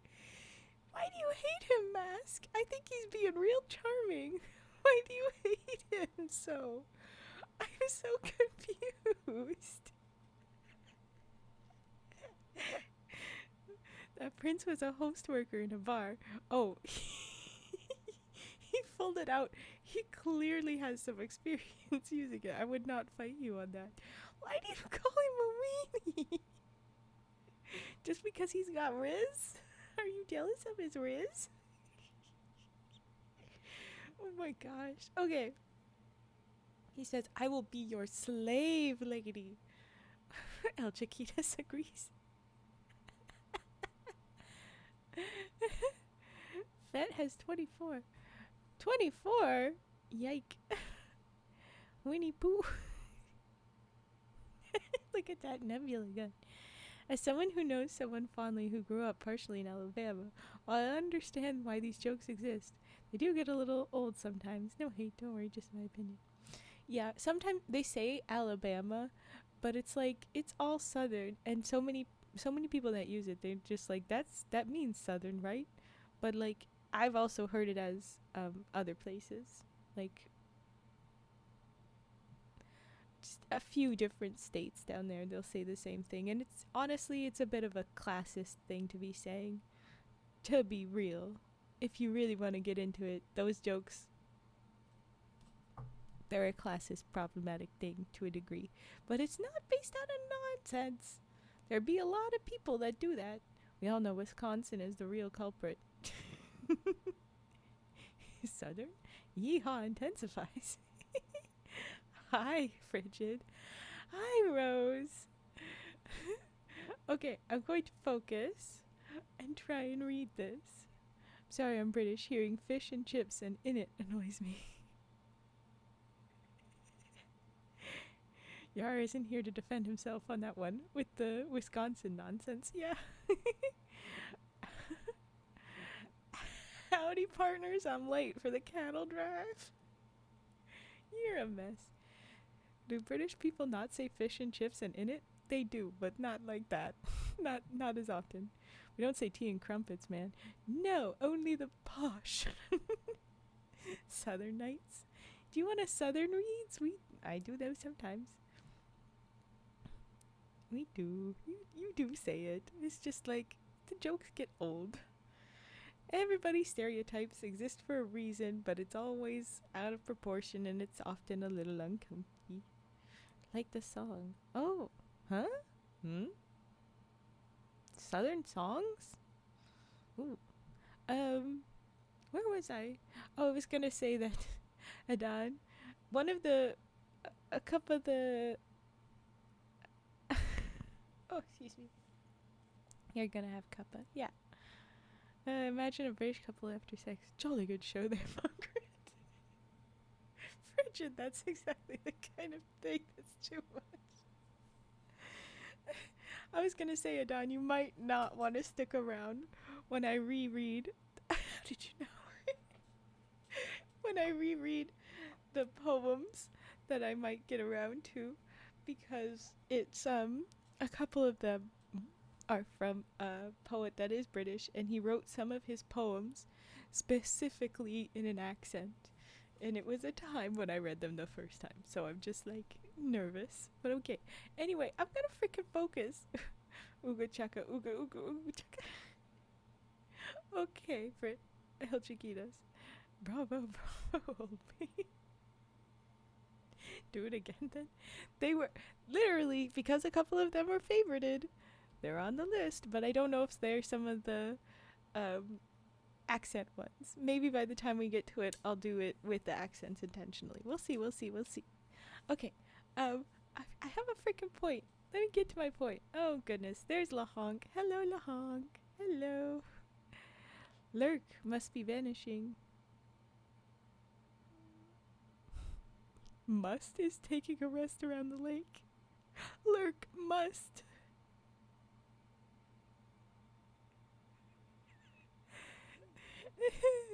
This is like love dinner or something like that. What was it that we did a while ago? Oh, I forget it now. 44 Riz. Ooh. And of course we go and slap the honk. Okay. It's gotten to chaos again. And bonks and everything. I'm gonna read while you guys go off on the chat. Let's focus for a bit. Yeah.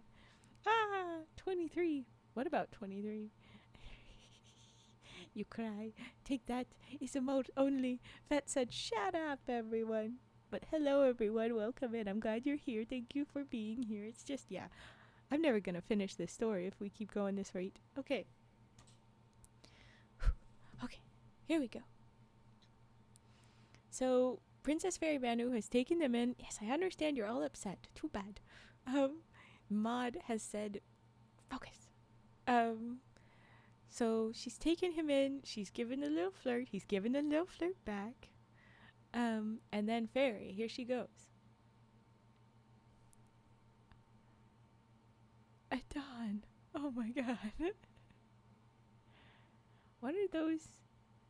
They mean. What do they mean? Ma? Hi? Na? I think? I don't know what they mean. That's unfortunate. Okay, I need to focus. Dang it. Prince, answered the fairy. Will you not pledge your faith to me as well as I give mine to you? Yes, madam, replied the prince in an ecstasy of joy.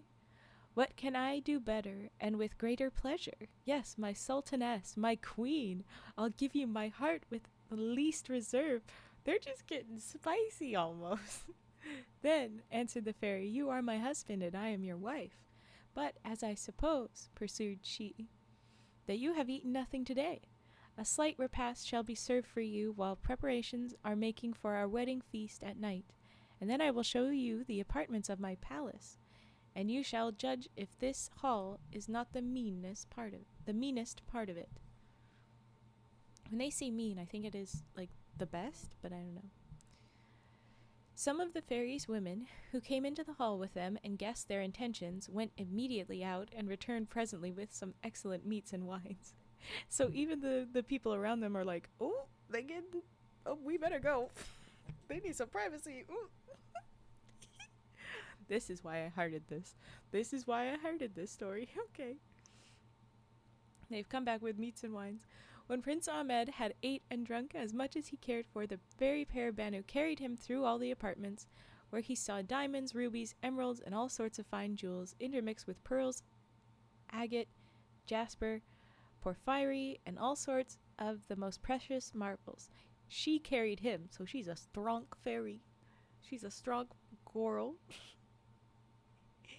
He's got a big buff fairy that's his love now, and I love it. Okay. But not to mention the richness of the furniture, which was inestimable. There was such a profuseness throughout that the prince, instead of ever having seen anything like it, owned that he could not have imagined that there was anything in the world that could come up to it. Prince, said the fairy, if you admire my palace so much, which indeed is very beautiful, what would you say to the palaces of the chief of our genies, which are much more beautiful, spacious, and magnificent? I could also charm you with my gardens, but we will let that alone till another time. She's like, wow, you can't handle any of this. It's going to be crazy. You're so sad. Why is no one happy about the big, strong fairy? Does no one like strong ladies? It's disappointing. I thought you would. She says, everything is so amazing. She's a dot. She says, there's so much more fancy things, but we will let that alone another time. Night draws near, and it will be time to go to supper. Hold on. Oh, goodness.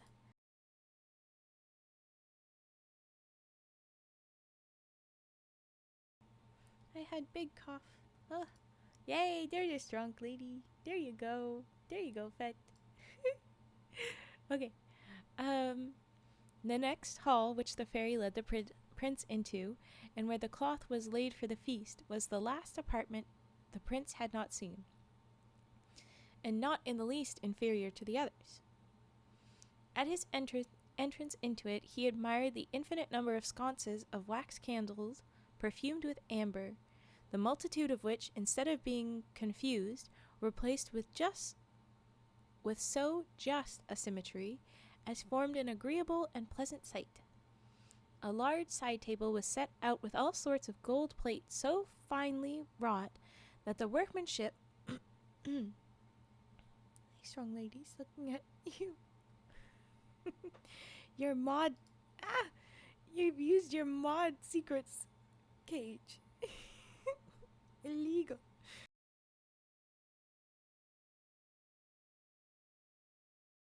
That was a big one. That was a big cough. Ugh. Okay.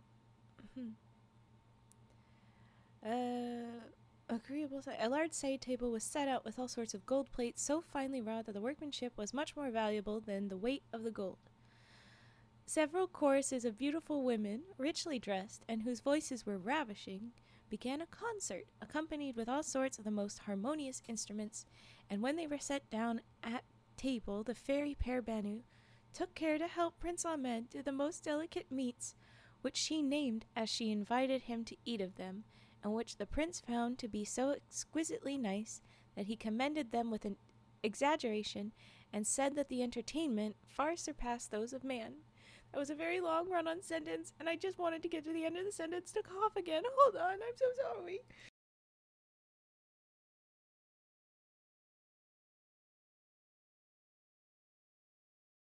I don't know what's happening. The frog. Okay. He also found the same excellence in the wines which neither he nor the fairy tasted of till the dessert was served up, which consisted of the choicest sweetmeats and fruit. The wedding feast was continued the next day, or rather the days following the celebration were a continual feast. At the end of 6 months, so he's just been gone for 6 months. Did anyone notice he's just been gone? No? Okay. At the end of 6 months, Prince Ahmed, who always loved and honored the Sultan his father, conceived a great desire to know how he was, and that desire could not be satisfied without going to see. He told the fairy of it and desired she would give him leave. Prince, said she, when you go when you please, but first don't take it amiss that I give you some advice how you shall behave yourself where you are going. First, I don't think it proper for you to tell the Sultan your father of our marriage, nor of my quality, nor the place where you have been. Beg of him to be satisfied in knowing you are happy, and desire no more, and let him know that the sole end of your visit is to make him easy, and inform him of your fate. She appointed 20 gentlemen, well mounted and equipped, to attend him. When all was ready, Prince Ahmed took his leave of the fairy, embraced her, and renewed his promise to return soon. Then his horse, which was most finely caparisoned, I don't know, and was as beautiful a creature as any in the Sultan of India's stables, was led to him, and he mounted him with an extraordinary grace, and after he had bid her a last adieu, set forward on his journey.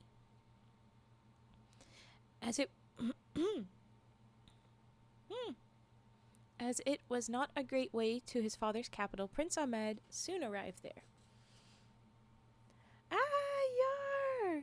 Yay! Thank you for the renewal. And I love the little message, the little power of arms around Rat Witch. Let's drop some money, frogs. Unfortunately, we are in emote only just to focus, but I'm going to be asking it get lifted soon. Just hold out.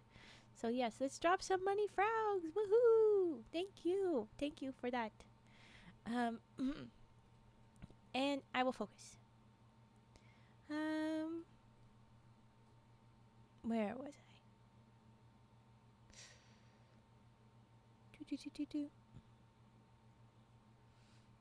He got there because it was a very short flight. The people, glad to see him again, received him with acclamations of joy and followed him in crowds to the Sultan's apartment. The Sultan received and embraced him with great joy, complaining at the same time with a fatherly tenderness of the affliction his long absence has been to him, which he said was the more grievous for that, fortune having decided in favor of Prince Ali his brother, he was afraid he might have committed the same rash action.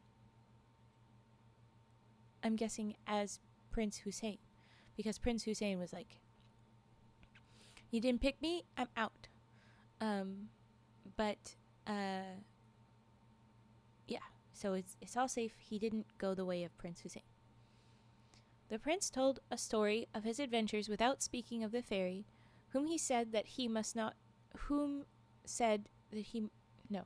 he did say he can't mention her, but I don't know how that works if he's not talking about her anyway, and ended, "The only favor I ask of your majesty is to give me leave to come often and pay you my respects, and to know how you do." "Son," answered the Sultan of the Indies, "I cannot refuse you the leave you ask me, but I should much rather you would resolve to stay with me. At least tell me where I may send to you if you should fail to come, or when I may think your presence necessary." "Sir," replied Prince Ahmed, "what your majesty asks of me is part of the mystery I spoke to your majesty of. I beg of you to give me leave to remain silent on this head, for I shall come so frequently that I am afraid I shall sooner be thought of troublesome than be accused of negligence in my duty." Adon, you wave hello, and they say nothing, so you are angry. I'm sorry, Adon. That's a cute little pouty kitty, though. Just a back turn. Okay. So he says, "Please, just let me keep this secret." The Sultan of the Indies pressed Prince Ahmed no more, but said to him, "Son, I penetrate no farther into your secrets, but leave you at your liberty, but can tell you that you could not do me a greater pleasure than to come, and by your presence restore to me the joy I have not felt this long time, and that you shall always be welcome when you come, without interrupting your business or pleasure." Prince Ahmed stayed but 3 days at the Sultan his father's court, and the 4th returned to the fairy Paribanou, who did not expect him so soon.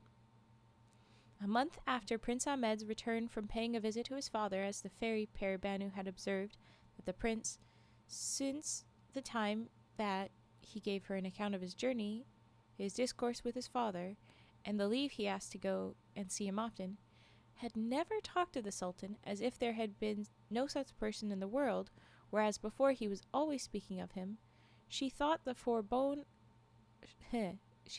forbore on her account. Therefore she took an opportunity to say to him one day, "Jesus, this is the longest sentence ever. Prince, tell me, have you forgot the Sultan your father? Don't you remember the promise you made to go and see him often? For my part, I have not forgot what you told me at your return, and so put you in mind of it, that you that you may not be long before you acquit yourself of your promise." Hi, yar. So Prince Ahmed went the next morning with the same attendants as before, but much finer, and himself more magnificently mounted, equipped, and dressed, and was received by the Sultan with the same joy and satisfaction. For several months he constantly paid his visits, always in a richer and finer equipage. At last some viziers of the Sultan's favorites, who judged of Prince Ahmed's grandeur and power by the figure he cut, made the Sultan jealous of his son, saying it was to be feared he might inveigle himself into the people's favor and dethrone him. Dun dun dun. The Sultan of the Indies was so far from thinking that Prince Ahmed could be capable of so pernicious a design as his favorites would make him believe, that he said to them, "You are mistaken. My son loves me, and I am certain of his tenderness and fidelity, as I have given him no reason to be disgusted." I've given no reason for him to be disgusted is interesting. Anyway, but the favorites went on abusing Prince Ahmed till the Sultan said, "Be it as it will, I don't believe my son Ahmed is so wicked as you would persuade me he is. However, I am obliged to you for your good advice, and don't dispute that it does proceed from your good intentions." The Sultan of the Indies said that his favorites might not know the impressions their discourse had made on his mind, which had so alarmed him that he resolved to have Prince Ahmed watched unknown to his Grand Vizier. So he sent for a female magician, who was introduced by a back door into his apartment. "Go immediately," he said, "and follow my son, and watch him so well as to find out where he retires, and bring me word." The magician left the Sultan, and knowing the place where Prince Ahmed found his arrow, went immediately thither, and hid herself near the rocks, so that nobody could see her. And the next morning Prince Ahmed set out by daybreak, without taking leave either of the Sultan or any of his court, according to custom. The magician, seeing him coming, followed him with her eyes, till on a sudden she lost sight of him and his accountants. Attendants. As the rocks were very steep and craggy, they were an insurmountable barrier, so that the magician judged that there were but two things for it: either that the prince retired into some cavern, or an abode of genies or fairies. It's a bit of both, my friend. Thereupon she came out of the place where she was hid, and went directly to the hollow way, which she traced till she came to the farther end, looking carefully about on all sides, but notwithstanding her diligence, could perceive no opening, not so much as the iron gate which Prince Ahmed discovered, which was to be seen and open to none but men, and only to such whose presence was agreeable to the fairy Paribanou. So only men can go through. Weird. Icky. But also they have to be who fairy Paribanou likes. Fair. The magician who saw it was in vain for her to search any further, was obliged to be satisfied with the discovery she had made, and returned to give the Sultan an account.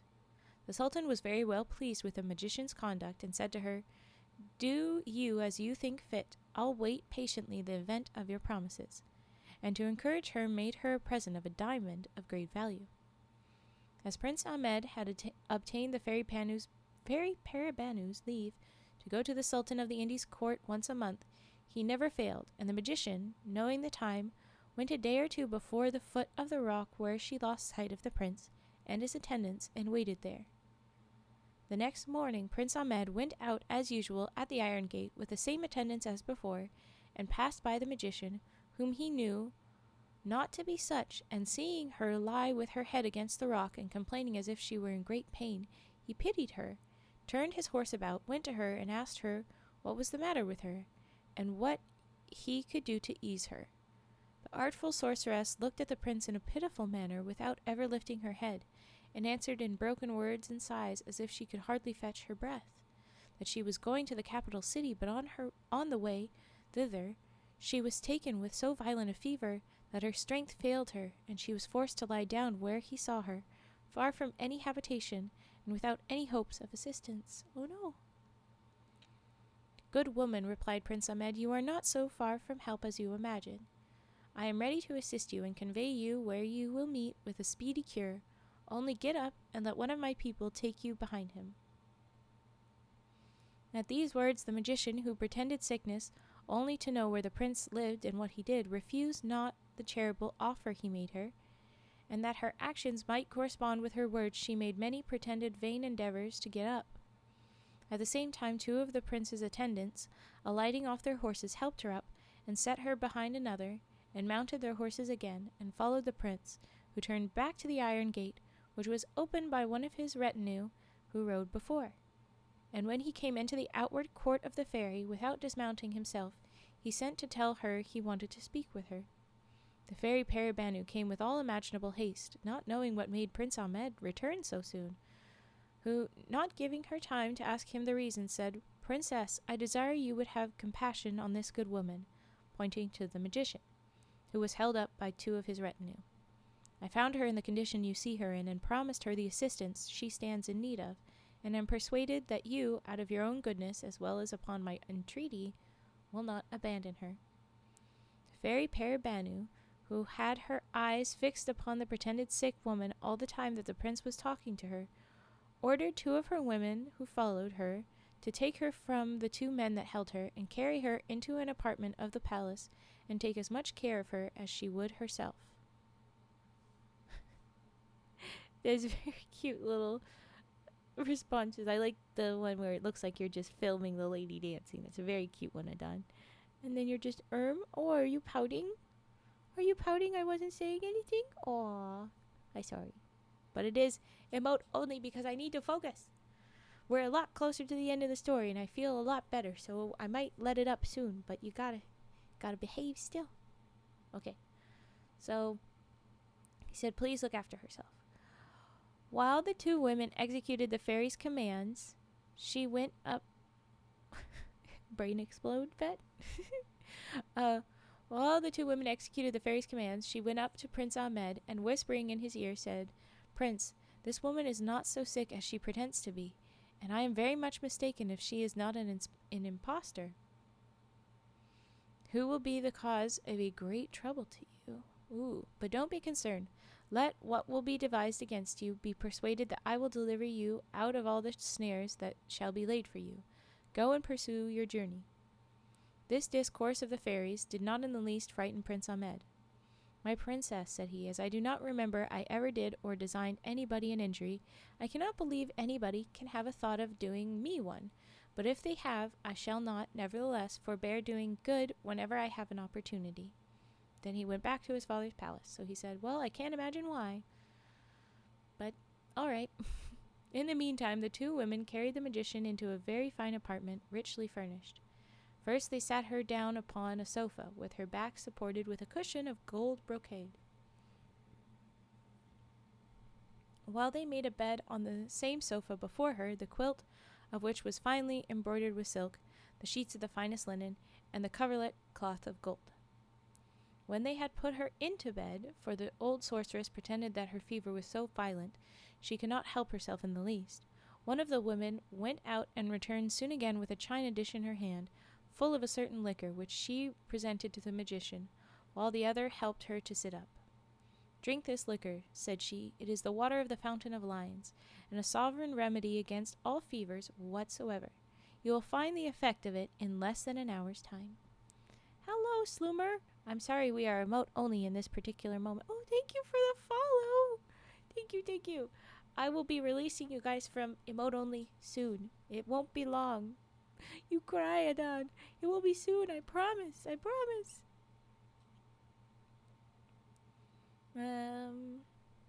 The magician, to dissemble the better, took it after a great deal of entreaty, but at last she took the china dish, and holding back her head, swallowed down the liquor.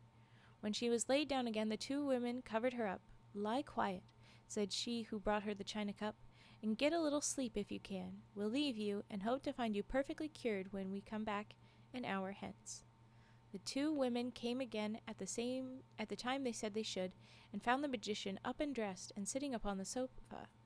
"Oh, admirable potions," she said. It has wrought its cure much sooner than you told me it would, and I shall be able to prosecute my journey." The two women, who were fairies as well as their mistress, after they had told the magician how glad they were that she was cured so soon, walked before her and conducted her through several apartments, all more noble than that wherein she lay, into a large hall, the most richly and magnificently furnished of all the palace. "Oh, you said, Sloomer. I was about to say, I think it's just about time, Fett, when you want to release them." Fairy Paribanou sat in this hall on a throne of massive gold, enriched with diamonds, rubies, and pearls of an extraordinary size, and attended on each hand by a great number of beautiful fairies, all richly clothed. "You still pouting, Adon? You still pouting? Aww." Okay. At the sight of so much majesty, the magician was not only dazzled, but was so amazed that after she had prostrated herself before the throne, she could not open her lips to thank the fairy as she proposed. However, Paribanou saved her the trouble, and said to her, "Good woman, I am glad I had an opportunity to oblige you, and to see you are able to pursue your journey. I won't detain you, but perhaps you may not be displeased to see my palace. Follow my women, and they will show it to you." "Rar?" "Well, hello, Sloomer." "Rar." Then the magician went back and related to the Sultan of the Indies all that had happened, and how very rich Prince Ahmed was since his marriage with the fairy, richer than all the kings in the world, and how there was danger that he should come and take the throne from his father. "He's not gonna take anything." Yippee, relaxing stream. Just the one I was looking for. And bedtime stories? Yeah, heck yeah, bedtime stories. What was... Oh yeah, she's telling the king, "Oh, he's totally gonna come and steal your freaking castle." He's so not. Okay. Though the Sultan of the Indies was very well persuaded that Prince Ahmed's natural disposition was good, yet he could not help being concerned at the discourse of the old sorceress, to whom, when she was taking her leave, he said, "I thank thee for the pains thou hast taken, and thy wholesome advice. I am so sensible of the great importance it is to me that I shall deliberate upon it in council. I actually need to help to fall asleep, not that I can't myself, but that I have too much health issues. Oh, I'm so sorry. Well, then I hope that this helps you fall asleep.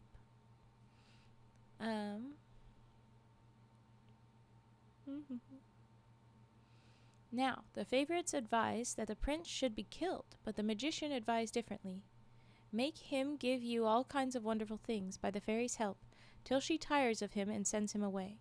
As, for example, every time your majesty goes into the field, you are obliged to be at a great expense, not only in pavilions and tents for your army, but likewise in mules and camels to carry their baggage. Now might you not engage him to use his interest with the fairy to procure you a tent which might be carried in a man's hand, and which should be so large as to shelter your whole army against bad weather? When the magician had finished her speech, the Sultan asked his favorites if they had anything better to propose, and finding them all silent, determined to follow the magician's advice as the most reasonable and most agreeable to his mild government. See, I'm loving that this story is like the ladies were the ones that were like, I want you to live with me. Hi. And then the guy's like, yeah, you know what? I will be your slave. You are freaking amazing. I defer to you, fine lady. And then we have the magician who's the one, she's the one finding the truth, and she's like, no, you don't need to kill him. Freaking use it. We can do this right. And it's very good. Hadan, you're not in a mode only. You can talk. You can talk. You don't have to pout. I like the little rar fed. I just saw that. I hope it helps my 6 problems I'm experiencing. Oh, I'm so sorry. That is an appropriate sad. You're still angry? Why are you still angry? Adan! Okay. I have to keep reading. We have ads that want to start. I have to keep going. Okay. Next day, the Sultan did as the magician had advised him and asked for the pavilion. Oh, thanks for giving the head pats, friend. Prince Ahmed never expected that the Sultan his father would have asked such a thing, which at first appeared so difficult, not to say impossible. Though he knew not absolutely how great the power of genies and fairies was, he doubted whether it extended so far as to encompass such a tent as his father desired. At last he replied, though it is with the greatest reluctance imaginable, I will not fail to ask the favor of my wife your majesty desires, but will not promise you to obtain it. And if I should not have the honor to come again to pay you my respects, that shall be the sign that I have not had success. But beforehand I desire you to forgive me, and consider that you yourself have reduced me to this extremity. Son, replied the Sultan of the Indies, I should be very sorry if what I ask of you should cause me the displeasure of never seeing you more. I find you don't know the power of a husband over a wife, and yours would show that her love to you was very indifferent if she, with the power she has of a fairy, should refuse you so trifling a request as this I desire you to ask of her for my sake. The old man says power over the wife, and he's like, I don't know, dude, I feel like I should respect her. But okay. The prince went back and was very sad for fear of offending the fairy. She kept pressing him to tell her what was the matter, and at last he said, Madam, you may have observed that hitherto I have not been content with your love, and have never asked you any other favor. That I have been content with your love. There you go. Sorry, I'm like, what? I have been content with your love, and have never asked you any other favor. Consider then, I conjure you, that it is not I, but my Sultan the father, who indiscreetly, or at least I think so, begs of you a pavilion large enough to shelter him, his court, and army from the violence of the weather, and which a man may carry in his hand. But remember, it is the Sultan my father asked this favor. Adahan is still considering. You're considering. How is this actually working? How is you reading a fairy tale making me sleepy? I have several questions. I don't know, but apparently I'm very helpful. And I love that it is working. I'm going to keep reading.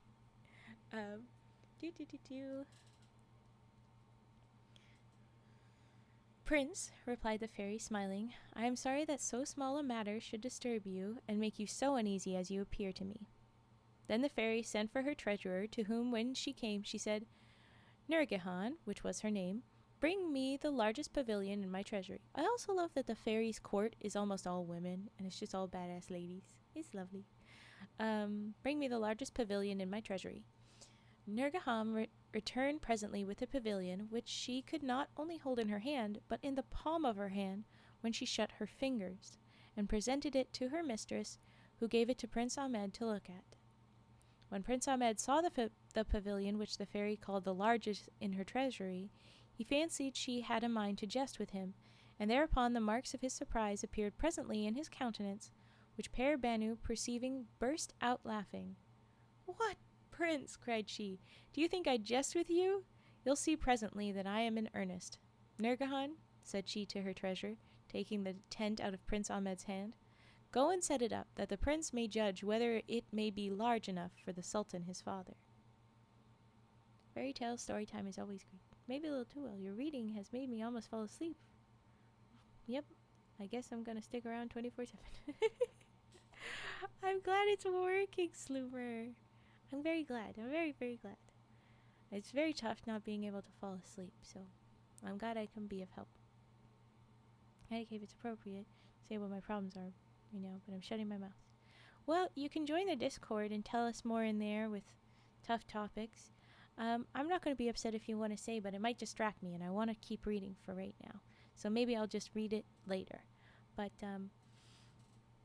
feel free to just settle in if you'd like, or chat in the Discord is the best place probably. But here in the chat is not wrong either. Okay, here we go. The treasurer went immediately with it out of the palace and carried it a great way off. And when she had set it up, one end reached to the very palace, at which time the prince, thinking it small, found it large enough to shelter 2 greater armies than that of the Sultan fathers, and then said to Paribanou, "I ask my princess 1,000 pardons for my incredulity. After what I have seen, I believe there is nothing impossible to you." "You see," said the fairy, "that the pavilion is larger than what your father may have occasion for you must know that it has one property. It is larger or smaller according to the army it is to cover."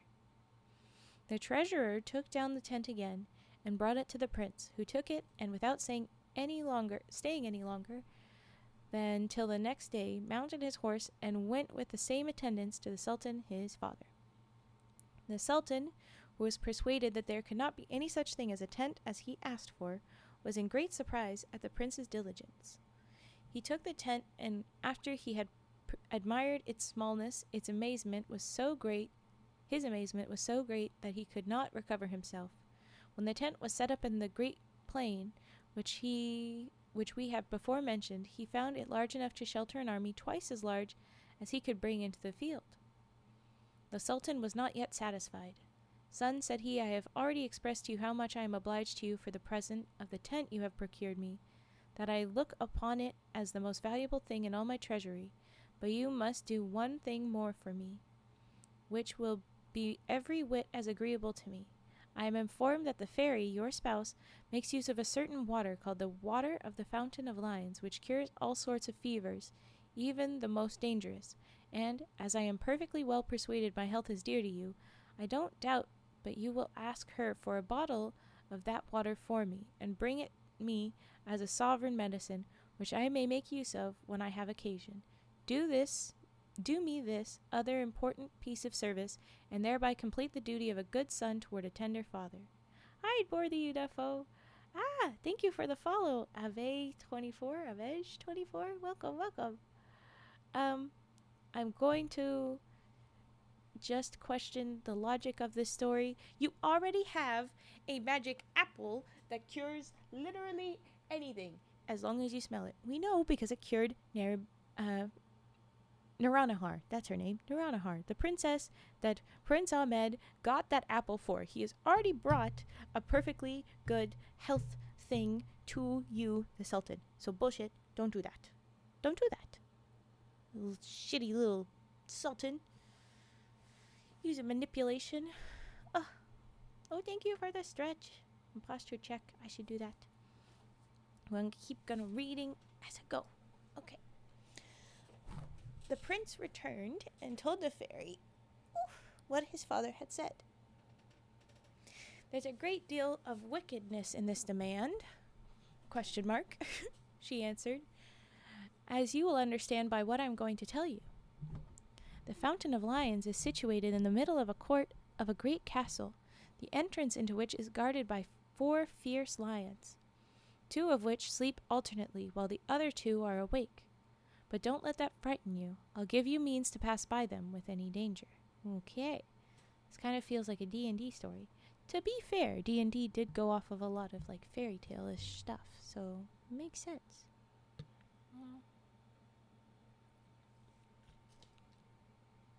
Thank you for that hydrate. I just hydrated. I lied. I have 8 problems.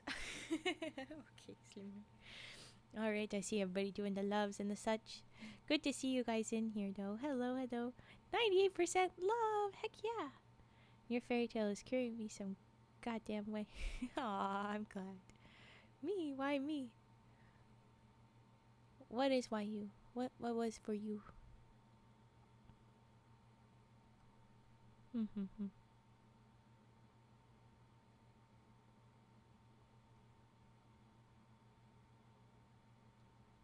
Yes, I do not know what you mean. I have several questions, too. Well, then, we'll see if we can answer them after this. I'm going to try and keep reading. I don't know. Oh, I did see your roll earlier. The 11 for that. for a long peepee. It seems you did pretty meh. Genarium. Genarium did love with you? Is that Sue?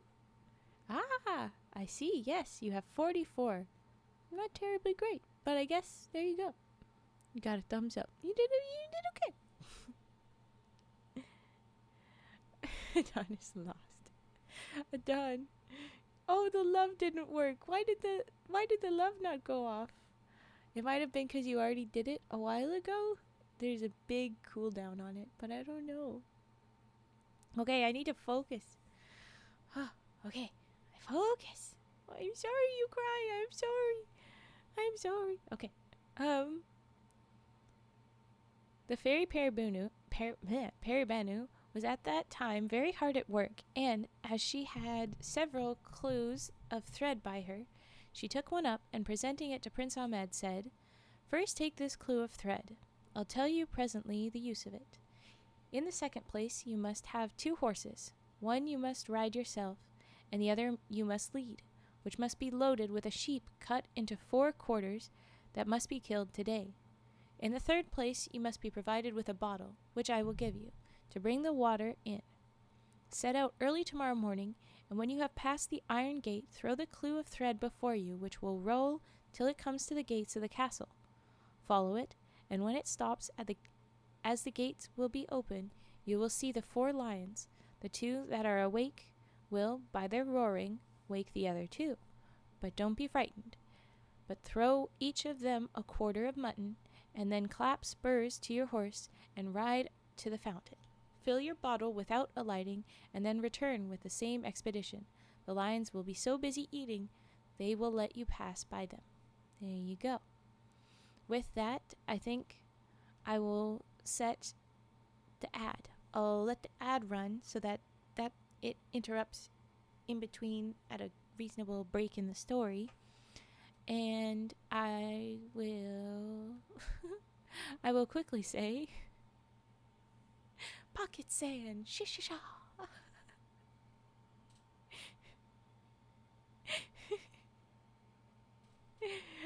Thank you for that silly trigger word, Genarium. My magic cure ain't working that good no more. I'm sorry. It's probably because I keep getting distracted. I'm sorry. I have to then falls asleep. Never mind. I'm gonna run the ad real quickly, okay? Here we go. Ad. 30 seconds. You don't take ads. Well, good for you. We've got just a little bit of story left. It's gonna be Prince Ahmed doing his adventure, hopefully succeeding, and then what happens because of it. So let's see how that goes. And I'll do that and the quick redeems that are already set, but I don't think I'll do any extra redeems. So, yeah. But we'll see. We'll see. He woke up. See, no work. I see you say wakes up. See, no work.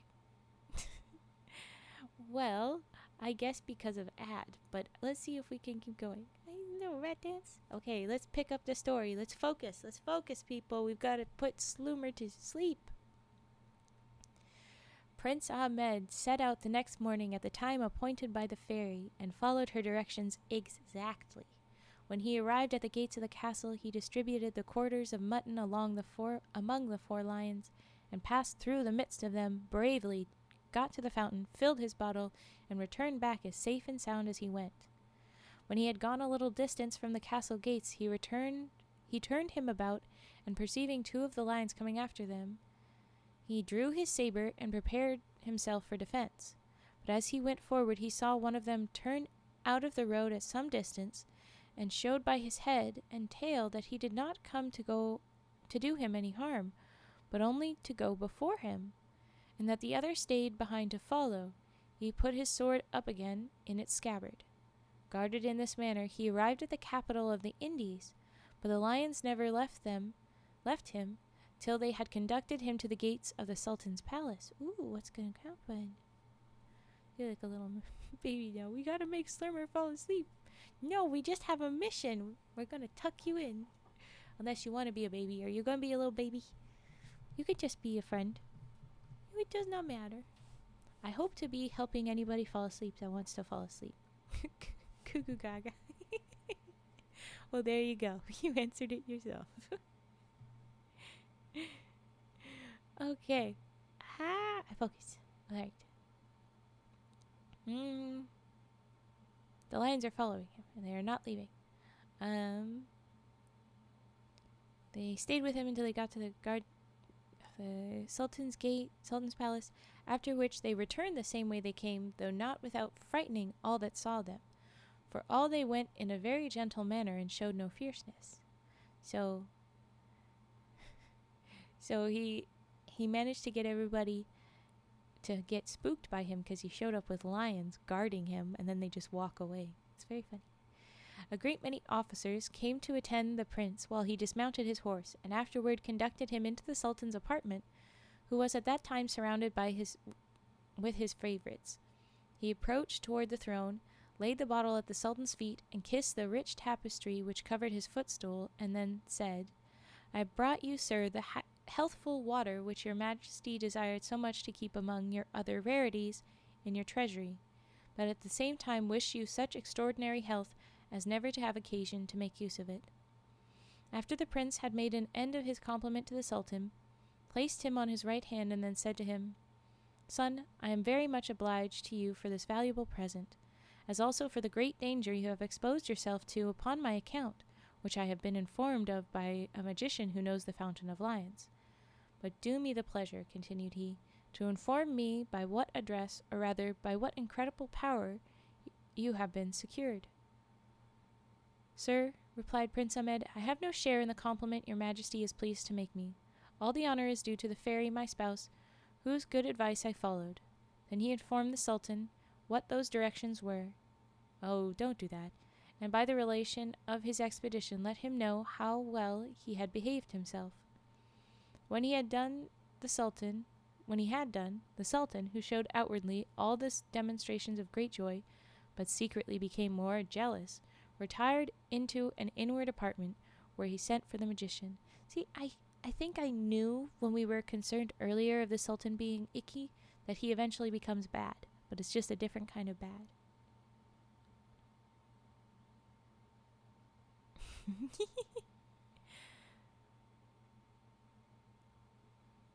Slurmer high? Possibly. Oh no. Well, I hope you rest well. Okay. The magician, at her... oh no, wait, I skipped. "Sir," replied Prince Ahmed. Oh no, wait. Oh yes, he sent for the magician. I didn't skip. The magician, at her arrival, saved the Sultan the trouble to tell her of the success of Prince Ahmed's journey, which she had heard of before she came, and therefore was prepared with an infallible means as she pretended. This means she communicated to the Sultan, who declared it the next day to the prince, in the midst of all his courtiers, in these words: "Son," said he, "I have one thing more to ask of you, after which I shall expect nothing more from your obedience, nor your interest with your wife. This request is to bring me a man not above 1.5 feet high, and whose beard is 30 feet long, who carries a bar of iron upon his shoulders, of 500 weight, which he uses as a quarterstaff." Oh yeah, I think I remember this guy too. This is about to be an iconic man into the story.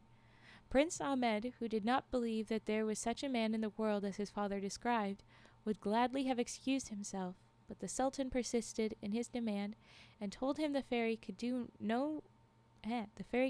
more incredible things. I sure hope to help you fall asleep. Yes, definitely. The next day the prince returned to his dear Paribanou, to whom he told his father's new command, which he said he looked upon to be a thing more impossible than the two first. "For," added he, "I cannot imagine there can be such a man in the world. Without doubt, he has a mind to try whether or no I am so silly as to go about it, or he has a design on my ruin. In short, how can he suppose that I should lay hold of a man so well armed, though he is but little? What arms can I make use of to reduce him to my will? If there are any means, I beg you will tell them, and let me come off with honor this time." "Don't affright yourself, Prince," replied the fairy. You ran a risk in fetching the water of the Fountain of Lions for your father, but there's no danger in finding out this man, who is my brother, Shebar. But it is so far from being like me, though we both had the same father, that he is of so violent a nature that nothing can prevent his giving cruel marks of his resentment for a slight offense, yet on the other hand is so good as to oblige anyone in whatever they desire. He is made exactly as the Sultan your father has described him, and has no other arms than a bar of iron of 500 pounds weight, without which he never stirs, and which makes him respected. I'll send for him, and you shall judge of the truth of what I tell you, but be sure to prepare yourself against being frightened at his extraordinary figure when you see him." "What, my queen?" replied Prince Ahmed. "Do you say Shebar is your brother? Let him be never so ugly or deformed, I shall be so far from being frightened at the sight of him that as your brother I shall honor and love him. This is a good guy, Prince Ahmed." "Hello, Dum-Dum, welcome, welcome." I do humming, but it's a redeem, so you just have to do that for a redeem. The fairy ordered a gold chafing dish to be set with fire in it under the porch of her palace, with a box of the same metal, which was a present to her, out of which, taking a perfume and throwing it into the fire, there arose a thick cloud of smoke. Some moments after, the fairy said to Prince Ahmed, "See, there comes my brother." The prince immediately perceived Shebar coming gravely with his heavy bar on his shoulder, his long beard which he held up before him, and a pair of thick mustachios, which he tucked behind his ears and almost covered his face. So he's got big mustache. His eyes were very small and deep set in his head, which was far from being of the smallest size, so he's got a big head, and on his head he wore a grenadier's cap. Besides all this, he was very much humpbacked. If Prince Ahmed had not known that Shebar was Paribanou's brother, he would not have been able to have looked at him without fear, but knowing first who he was, he stood by the fairy without the least concern. Shebar, as he came forward, looked at the prince earnestly enough to have chilled his blood in his veins, and asked Paribanou, when he first accosted her, who that man was. To which she replied, "He is my husband, brother. His name is Ahmed. He is son to the Sultan of the Indies. The reason why I did not invite you to my wedding was I was unwilling to divert you from an expedition you were engaged in, and from which I heard with pleasure you returned victorious, and so took the liberty now to call for you." At these words, Shebar, looking on Prince Ahmed favorably, said, "Is there anything else, sister, wherein I can serve him? It is enough for me that he is your husband to engage me to do for him whatever he desires." Woo-hoo. "The Sultan, his father," replied Paribanou, "has a curiosity to see you." "Okay, feel free to lurk away." I am glad it is working. Where am I? Oh, you're back, El Chiquitas, too. Thank you. Yes, tuck everyone in, Fetster. Okay.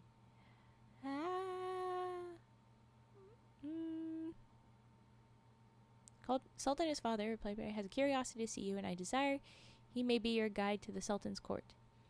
He needs but lead me the way. I'll follow him." "Brother," replied Paribanou, "it is too late to go today.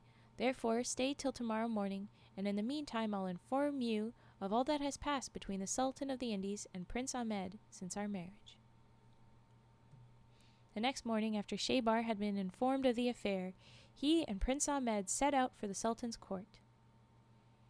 When they arrived at the gates of the capital, the people no sooner saw Shebar, but they ran and hid themselves, and some shut up their shops and locked themselves up in their houses, while others, flying, communicated their fear to all they met, who stayed not to look behind them, but ran too, insomuch that Shebar and Prince Ahmed, as they went along, found the streets all desolate till they came to the places where the porters, instead of keeping the gates, ran away too, so that the prince and Shebar advanced without any obstacle to the council hall.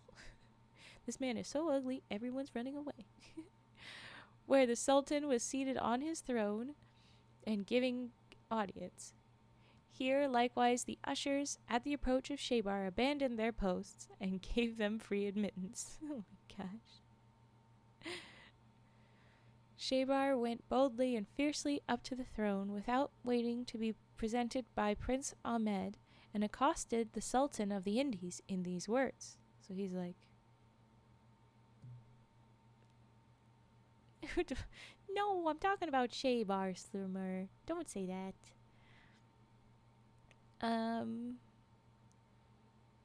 Okay, so yeah, Shebar is like, "Listen here."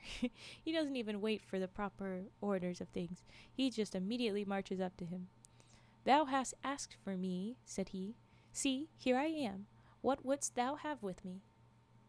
The Sultan, instead answering him, clapped his hands before his eyes to avoid the sight of so terrible an object, at which uncivil and rude perception Shebar was so much provoked that after he had given him the trouble to come so far, that he instantly lifted up his iron bar and killed him before Prince Ahmed could intercede in his behalf.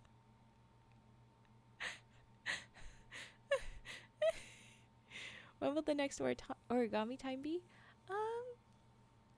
Well, I was gonna do more fairy tales, more favorite fairy tales for the next couple days, but I was thinking SCP and origami next week.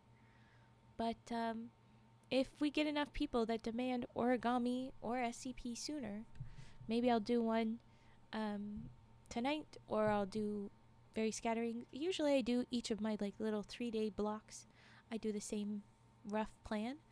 So I was thinking it was just going to be stories, favorite stories, but I don't know. Maybe you can convince me to do one by the time we get to the end of the week. You're not ugly. Or what killed him? He's got this giant bow staff that's 500 pounds, and so he just lifted his staff and bonked him on the head. That's what killed him. Okay, so he killed him before Prince Ahmed could intercede in his behalf. All that he could do was to prevent his killing the Grand Vizier, who sat not far from him, representing to him that he had always given the Sultan his father good advice. His brother-in-law just meets his dad and immediately kills him, so that's not so great. Anyway, "These are they, then," said Shebar, "who give him bad." And as he pronounced these words, he killed all the other viziers and flattering favorites of the Sultan, who were Prince Ahmed's enemies. Well, hey, got his enemies.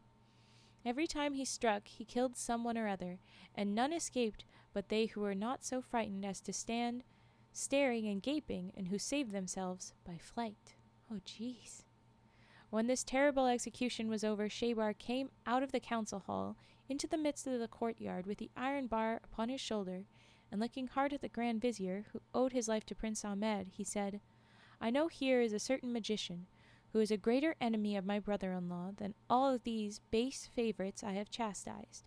Let the magician be brought to me presently. The Grand Vizier immediately sent for her, and as soon as she was brought, Shebar said, at the time he fetched a stroke at her with his iron bar, Take the reward of thy pernicious counsel, and learn to feign sickness again. After this he said, This is not yet enough. I will use the whole town after the same manner if they do not immediately acknowledge Prince Ahmed, my brother-in-law, for their sultan, and the Sultan of the Indies, which is to say, if this Sultan had not been so obsessed with, he's going to take my throne, he never would have took his throne, but now he is. Then all that there were there present made the air echo again with the repeated acclamations of long life to Sultan Ahmed, and immediately after he was proclaimed through the whole town.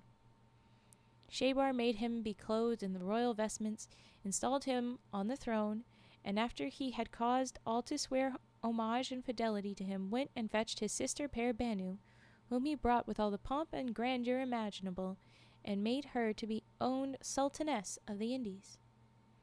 As for the Prince Ali and Princess Nuranahar, finally getting back to them in this very last paragraph, as they had no hand in the conspiracy against Prince Ahmed and knew nothing of any, Prince Ahmed assigned them a considerable province, with its capital, where they spent the rest of their lives.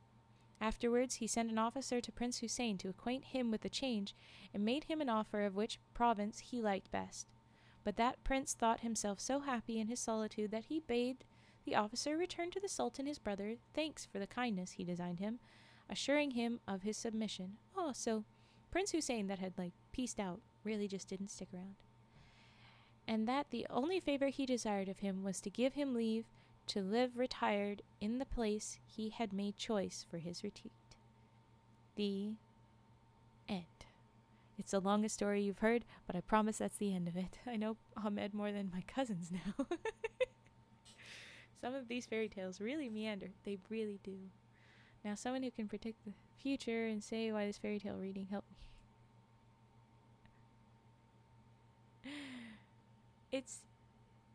It's a heck of a mess. Thank you for the compliment, though, and I really do take compliment from people being able to fall asleep.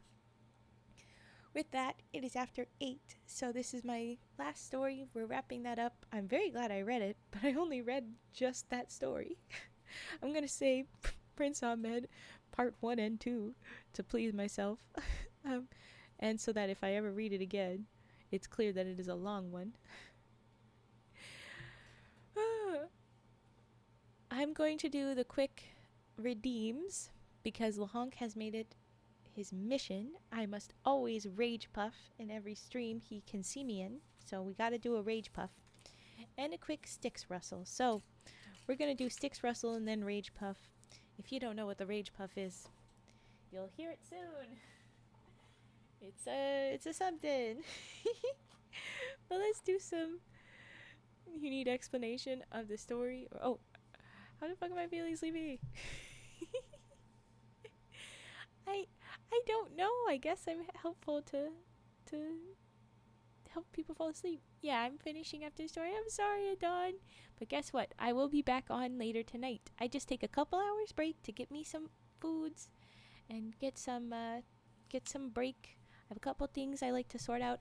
And tonight, what I'm planning to do is just some more of my favorite stories. And I think I will be doing all of my favorite stories. So we're going to do Corn Plume and Bean Maiden, which was one of our Iroquois stories, I think. I'm going to have to really try and find it. But it's one of the Iroquois stories. And then we have the Dirty Shepherdess, the Enchanted Snake, and maybe we'll get to him, maybe we won't, Jack my Hedgehog, which is just an icon in our little stream. So we might be seeing Jack my Hedgehog very soon. You know what? Later tonight, homie, it's 1 a.m. I put everything up on the VODs, like they all end up on YouTube, so you will be able to find him again. And who knows, maybe by the time I finish, it will be morning for you and you can check in and be like, ha ha, I made it, ha ha, but you don't have to. Summer's gonna go and try and fall asleep, even though he fell asleep in his chair multiple times. I don't know how the fuck it works, or she has, but it actually works. Well, feel free to go check out the YouTube. That's where the VODs are always up. You can go watch a different video of mine if that will help you fall asleep. So, yes, feel free to go check out YouTube. Now, with that, I need to do some freaking sticks rustling and some rage puffing, and then we'll be wrapped up. So let's do some sticks rustles. Boop, boop, boop.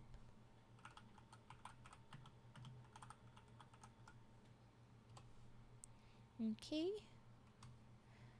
There's that. I forgot about YouTube because my head is feeling high.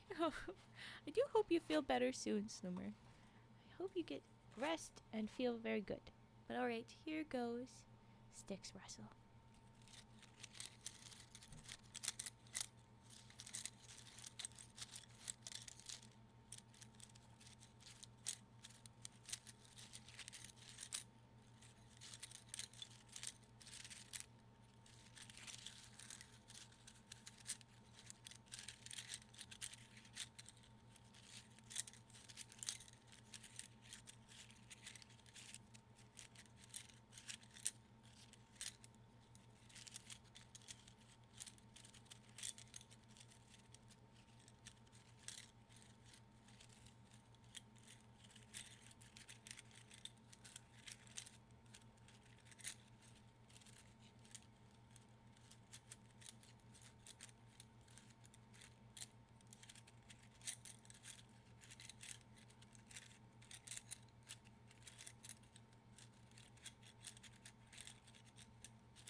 Okay, there is our sticks. I'm glad you're feeling sleepy. I'm sorry that the time zones are difficult. Is she doing a subathon? I hope that you get all that. I'll actually cry if her last goal isn't hit. I want to try for a really long subathon, so I'm going to be trying to plan one out. But my schedule with other things in my life is so bad that I know that my subathon that I just did was really my best go at it. It was really my best chance for the next little while. So I'm glad I did it, and I'm glad I tried it out. But I need to plan one where I can properly plan it and go for a really long time. I want to do it. And I'm glad I did it. If you didn't know, I managed to go for like 11 hours, even though I was only really supposed to do 8 and something. But yeah, it was very good. Oh. Well, then I hope you get it. I hope they get it. Alright, rage puffing, and we wrap up. Here we go. I'm angry. I'm angry. We can't be angry. Raging. You can't have frog. You can't have frog.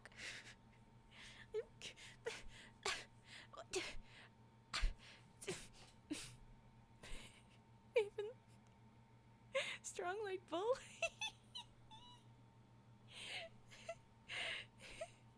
Okay.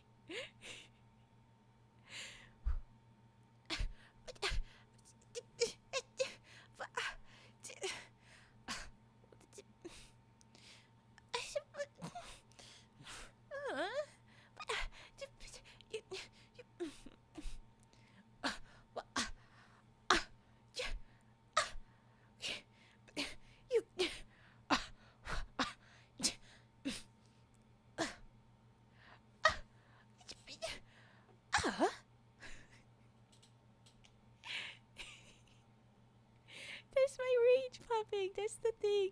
It's a weird sound I make. We have Flynn08 to thank for the misunderstanding. But that was the rage puffing. I'm gonna be back at 11 EST, which is a little under 4 hours. No, little under 3 hours. Yes? 9, 10, 11. Good counting, Raven. Took you a minute. 3 hours. Less than 3 hours. So, if it's 1 a.m. for you right now, Adon, it'll be 4 a.m. So, yeah, I know. I know. I know. But you have my YouTube VODs, and I will be on for a few hours. By the time I'm done, it would be another 3 hours, so it'll be 7 a.m. I don't know if you want to be up at 7 a.m. after being asleep at 1. Or being still asleep, not asleep at 1. There you go. Frickin' words. But yeah, I hope I'll see you another time. And I do want to do more different timing of raids. I was hoping to do a big, long subathon to be able to meet some people from different time zones. Yeah. Well, this is why I like to make sure I have my early. I'll be bonked if I'm awake at a time I'm not supposed to be. Well, then yes, you should be bonked. It's good. You gotta get sleep. I promise I'll be here tomorrow, same time. I'll be on at 5:30 EST, which was about 2.5 hours ago. So you will always have me. Or typically have me at Sunday, Monday, Tuesday, around this time. So you have that at least. I know. There will not be a frog missing. You are not stealing the frog. Jeez, Lahunk. Okay, what's our raid? Who's our raid target? Let's get out of here. They're being chaos. Your Italian waifu? Oh, what a name. I love it. Okay, we're gonna go to the Italian waifu. Thank you for watching, everyone. Let's get those raid messages in. We'll copy paste those. Yes, there's my cozy frog raid. If you here Italian. Yes, there we are. If you have the emotes, if you're subscribed, the first raid message is the one that should work for you. If you do not, geez, everything's moving. If you do not have the subscription and the emotes, you should try the second one. But there you go. Okay, so here we go. We're gonna raid. Do. Is it registering? Okay. It took a second. It's being funky. I don't like that. It's being not good. Okay. Slow response on this thingy. Okay, but thank you everybody for watching. I hope to see you later tonight or tomorrow or sometime. Have a good eeps. Take care. Bye-bye. We raid. We going. Little dance. Little rat dance. Do do do do do do. I'm shaking my head, but you can't see.